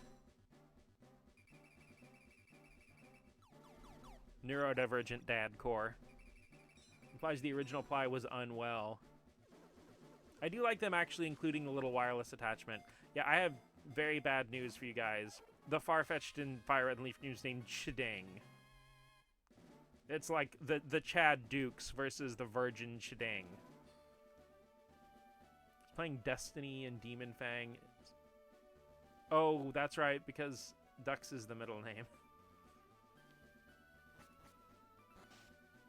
That's right, I forget, like, the older localization before they standardized everything with Symphonia. Missile sword! Give the swords missiles! It is adamant, and it's got the stick, so that's pretty cool. Early Tales localization's weird. Okay, a weird thing to me for all Tales games that are localized is the gels like apple gel, peach gel. In the Japanese version, uses the English word gummy. Why did they not just keep the word gummy? Because like a gummy describes what that is much better than a gel. Because gel makes it feel like it's some kind of topical analgesic or something, where a gummy is something you eat with your mouth. So Stan saying Yahoo is very charming. Oh, the localization voice acting for both the PS1 versions of Tales of Destiny and Eternia are super duper charming. I love Tales of Eternia's voice acting unironically. We're short for gelatin? I guess so. For some reason, it always makes me like, okay, it's probably an impression from when I very first played Symphonia, because I knew Destiny and Eternia existed, but Symphonia is the first one I ever got to play. And I didn't really know anything about Destiny or Eternia other than there were RPGs on the PS1, so I wanted to own them. I'm the fishing guru. I simply love fishing. I can't bear to go without.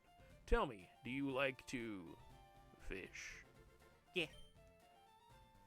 Grand, I like your style. I think we can be friends. Take this and fish, young friend.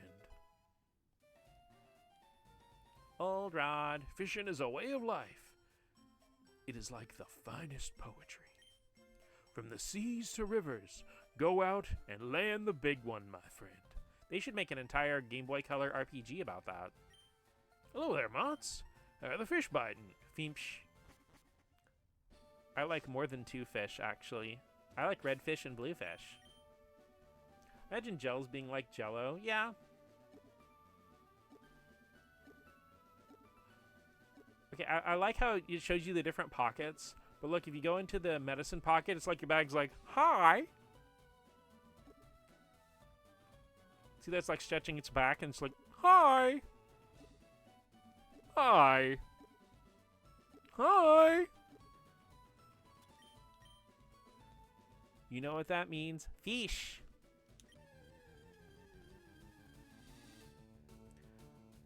Unbelievable.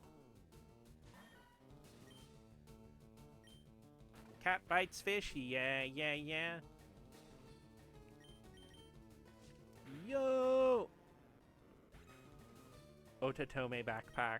Oh! Oh!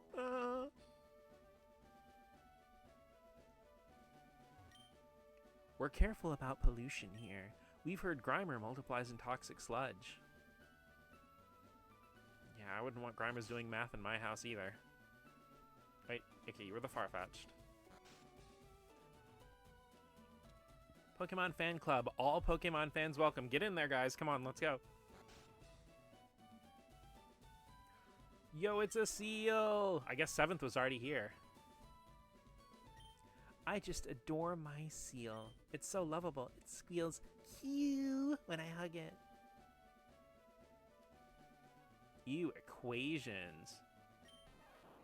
Cute, Pikachu. Huh. My Pikachu's twice as cute as that one. Mitch, Seltzer's fucking adorable. Shut up. If someone brags, brag right back. It's crammed full of Pokemon books. Must be my shelf.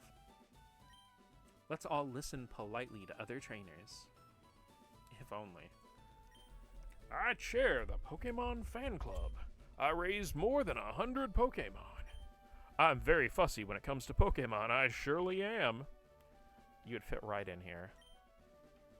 So, did you come to visit to hear about my Pokemon? Yeah. Hi, GG playing Heartopia. What do you think the equivalent of Blowhigh would be in the Pokemon world?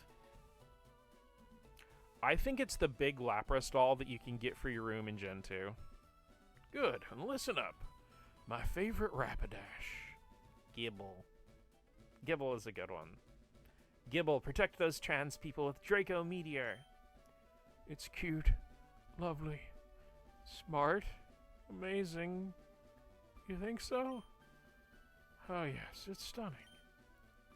Okay, I interpreted his dialogue here that he's not just like trailing off into the distance and mumbling, but rather that they didn't want to type out everything, but he's just going forever and ever and ever. Blowhee is a shark plush that originates from IKEA. Online, it is largely associated with being owned by people who are transgender. So it's kind of become like a transgender like subculture staple, like Bridget from Guilty Gear and striped socks and other things of that nature. Hug it when sleeping, warm and cuddly, spectacular, ravishing. Oh, look at the time. I kept you too long. Thanks for hearing me out. I want you to have this. Bike voucher. Put the bike voucher in the key items pocket. Take that bike voucher to the shop in Vermilion City. Exchange it for a bicycle free of charge. Don't worry. My favorite Fearow will fly me anywhere I need to go. So, I have no need for a bicycle. I hope you like cycling. I mean, it's easy to meme on this guy in the Pokemon fan club here, but he sits down and you politely listen to him, and he's self-aware enough to know he went on for really long, and he gives you a gift. So he's actually a pretty cool guy. Our chairman's very vocal about Pokemon.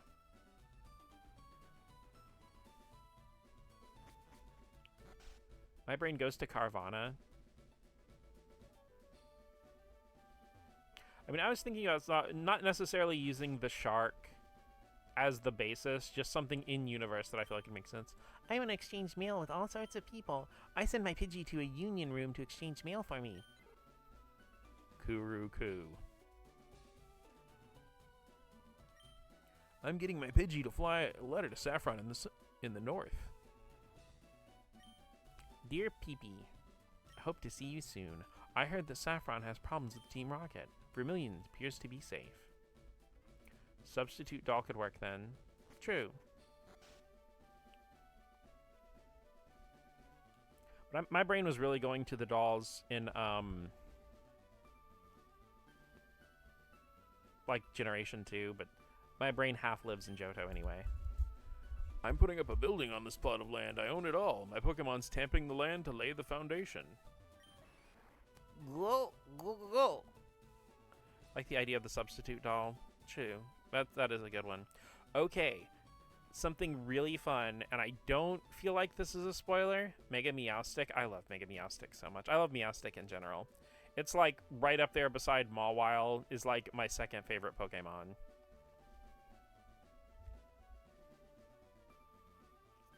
But okay. This piece of land that he's stamping down, Mega Meowstic is definitely a trans icon, for sure. In Pokopia, there is an area that is laid out almost exactly like Vermilion City. And yeah, this is a lighthouse in Pokopia. So that's what his Machop's working on. Lighthouse? I find them pretty heavy, actually. Ba-da-ba-ba-da-boing.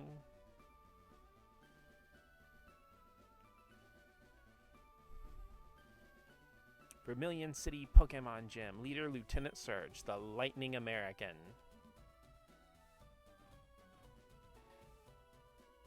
What was this house?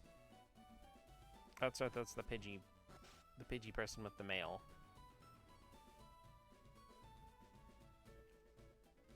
Yeah, since having your Pokemon hold mail in Union Rooms and stuff didn't exist in Red, Blue, and Yellow, that girl just talks about how she's using her Pidgey as a carrier pigeon. The SS Anne's a famous luxury cruise ship. It visits Vermilion once a year. Welcome to the SS Anne. Excuse me, do you have a ticket? Mott's flashed the SS ticket. I mean, I don't know if that was necessary. He probably would have let me on board anyway, but why not? Great, welcome to the SSN.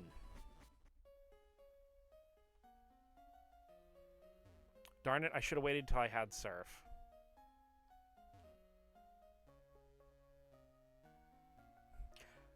It's so funny how they redid this, like, to be so full and stuff with the full dock, because, like, the pier in red, blue, and yellow is kind of abstracted, and it is literally one character length wide. It's not a problem or anything, it's just, like, one of those things where I don't think about it until I look at it in Fire Red and Leaf Green. The passengers are restless from the long voyage. You might be challenged by the bored ones. Bonjour, I am the waiter on this ship.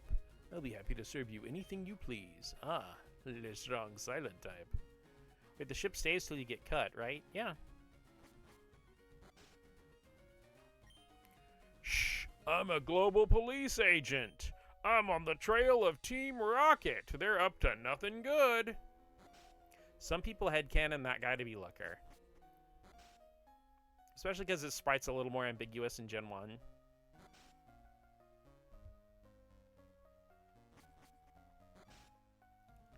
Never send a professionally trained adult to do an 11-year-old's job. I collected these Pokemon from all around the world.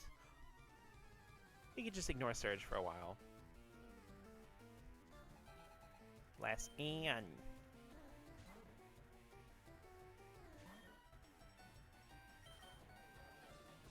I mean, I usually ignore Surge for a while. Anyway. But no, I think you can come back to the SS Anne and Fire Red and Leaf Green. Well, not the SS Anne itself, but I think there's like the other ship. The brother ship. You know, I just realized that brother ship and Mario and Luigi brother ship is a joke on mothership.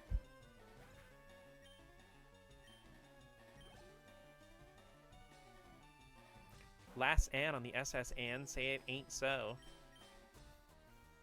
Well, you see, I'm actually kind of in a little bit of a hurry to get cut because I want my Nidorans. The mouse is learning. I'm one of those little mouse where they put it in a cage and try to make it do like fractions or some shit. Or not a cage, a maze. I'm in a maze with you guys because you guys are all amazing. Oh, I dodged the 100% poison chance. Oh.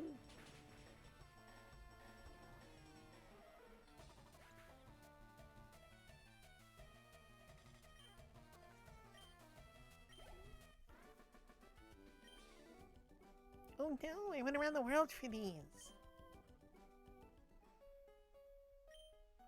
You hurt my poor Pokemon. I demand you heal them at a Pokemon Center.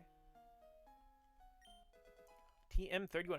Brick Break. Ooh. I love Pokemon. Do you? Homie, you have no idea. Nah. Tyler? You know, there was a Discord that I was in that I don't really frequent that much anymore. Nothing bad happened, just ADHD stuff. And I forget to check on it, but, you guys are probably familiar with the musical artist Tyler, the Creator. One of the people in the Discord, ostensibly named Tyler, his screen name was Tyler the Destroyer, and that always made me laugh.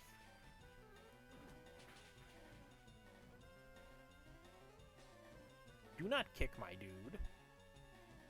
It's great. It is. It's really good. Get magnituded. Nothing wrong with using an earthquake move on a ship.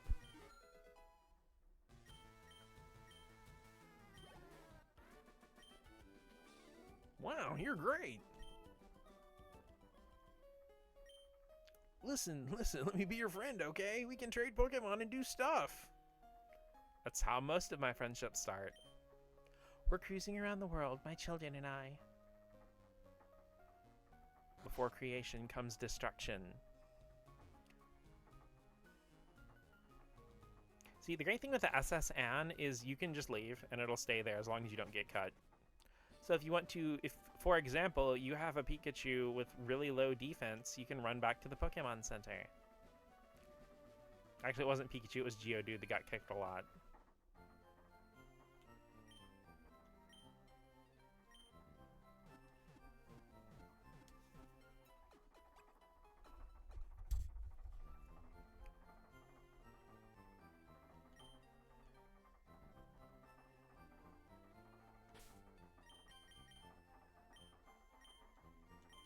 Destruction is just another form of creation in the end.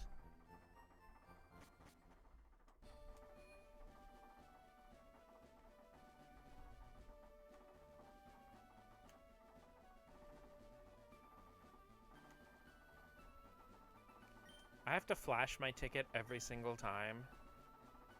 I shouldn't have let him see him the first time.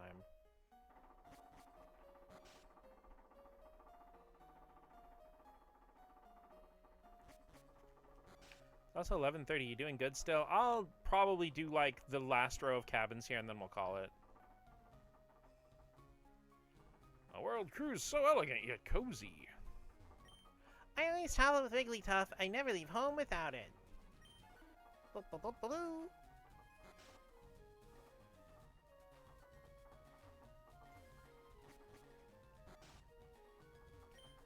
Waitress, I would like a cherry pie, please.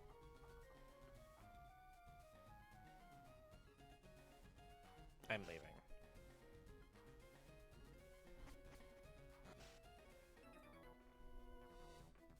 You insolent pup! Who dare barge in? Okay, I did totally just barge into his room, so I guess he's got me there. Gentleman Arthur. With a Nidoran. We got a monkey named Wild Cherry, if that's good.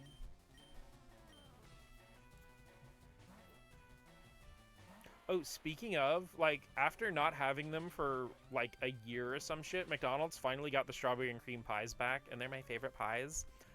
And they are absolutely delicious. Also, I find my history with Bridget interesting. I like them just because they use yo-yos.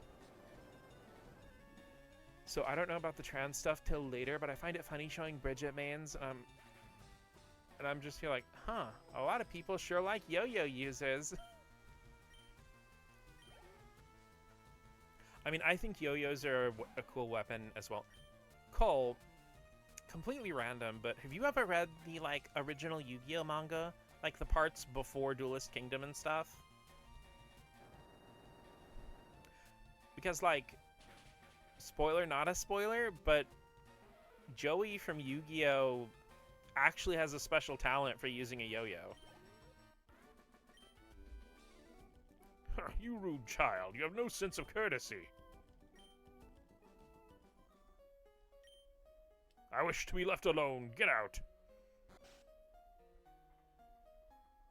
I think I've discussed this before, but like, all four of the main characters of Yu-Gi-Oh have a lot more to do in the manga. And I'm not just talking about like the pre-trading card game era. Even post-TCG in the manga, like Tristan and Taya and Joey have a lot more to do that they cut out from the anime. Or a lot of cool things that they do get given to Kaiba instead, because he is not as prominent in the manga. And that always really irritated me when I found out about it. You look tired. Would you like to take a short rest? I forgot they added her in the year, because there's no way to rest on the boat in red, blue, and yellow. Glad to see everyone looking refreshed and chipper. Favorite parts about Britta is she canonically has a kill count. So adorable, it's deadly. I am but a solitary traveler. My sole companions and friends are Pokemon I caught on my journeys.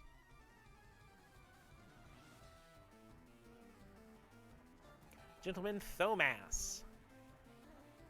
I'm sorry, my apologies to all Thomases in chat. It's just one of those weird things about English. I cannot get over Thomas having an H in it. Why is it there? Dogi. I like how orange Growlithe is in this game.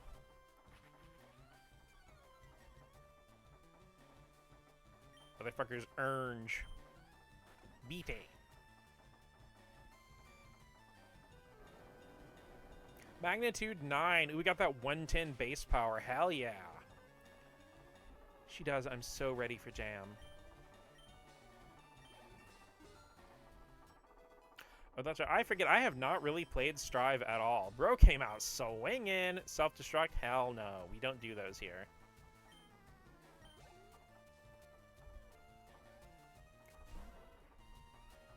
More growls. See how we do post-intimidate.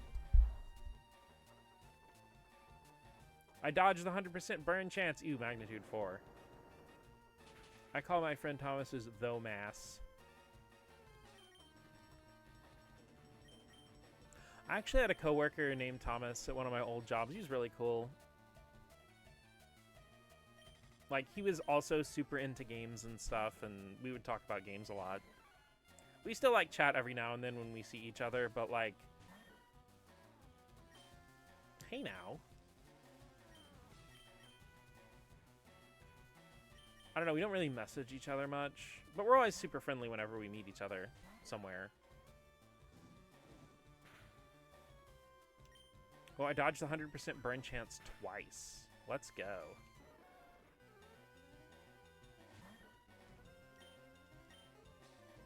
Beat. Uh-oh. Fight, fight. Good night. Took the let's go literally.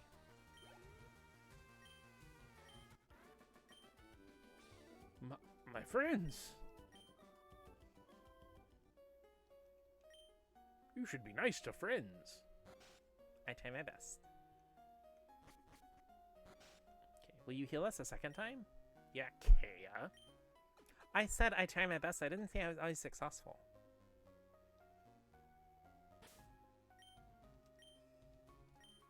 Besides, I don't have to be nice. I am cute. And I just cracked my knuckles right next to the microphone. Oops.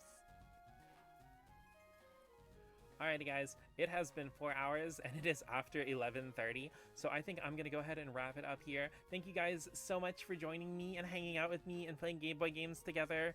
I had a lot of fun. I'm glad I could finish 2 games on stream in one stream. That was really cool. They're both games I've beaten before, but it was still a lot of fun. And we got to play some Pokemon also. Use this rare late night clarity to remind myself I need to write OC likes and dislikes. Go do that, Cole. That can be your thing after stream. But thank you so much for hanging out with me, everybody. Bye. Hell yeah, passes out same.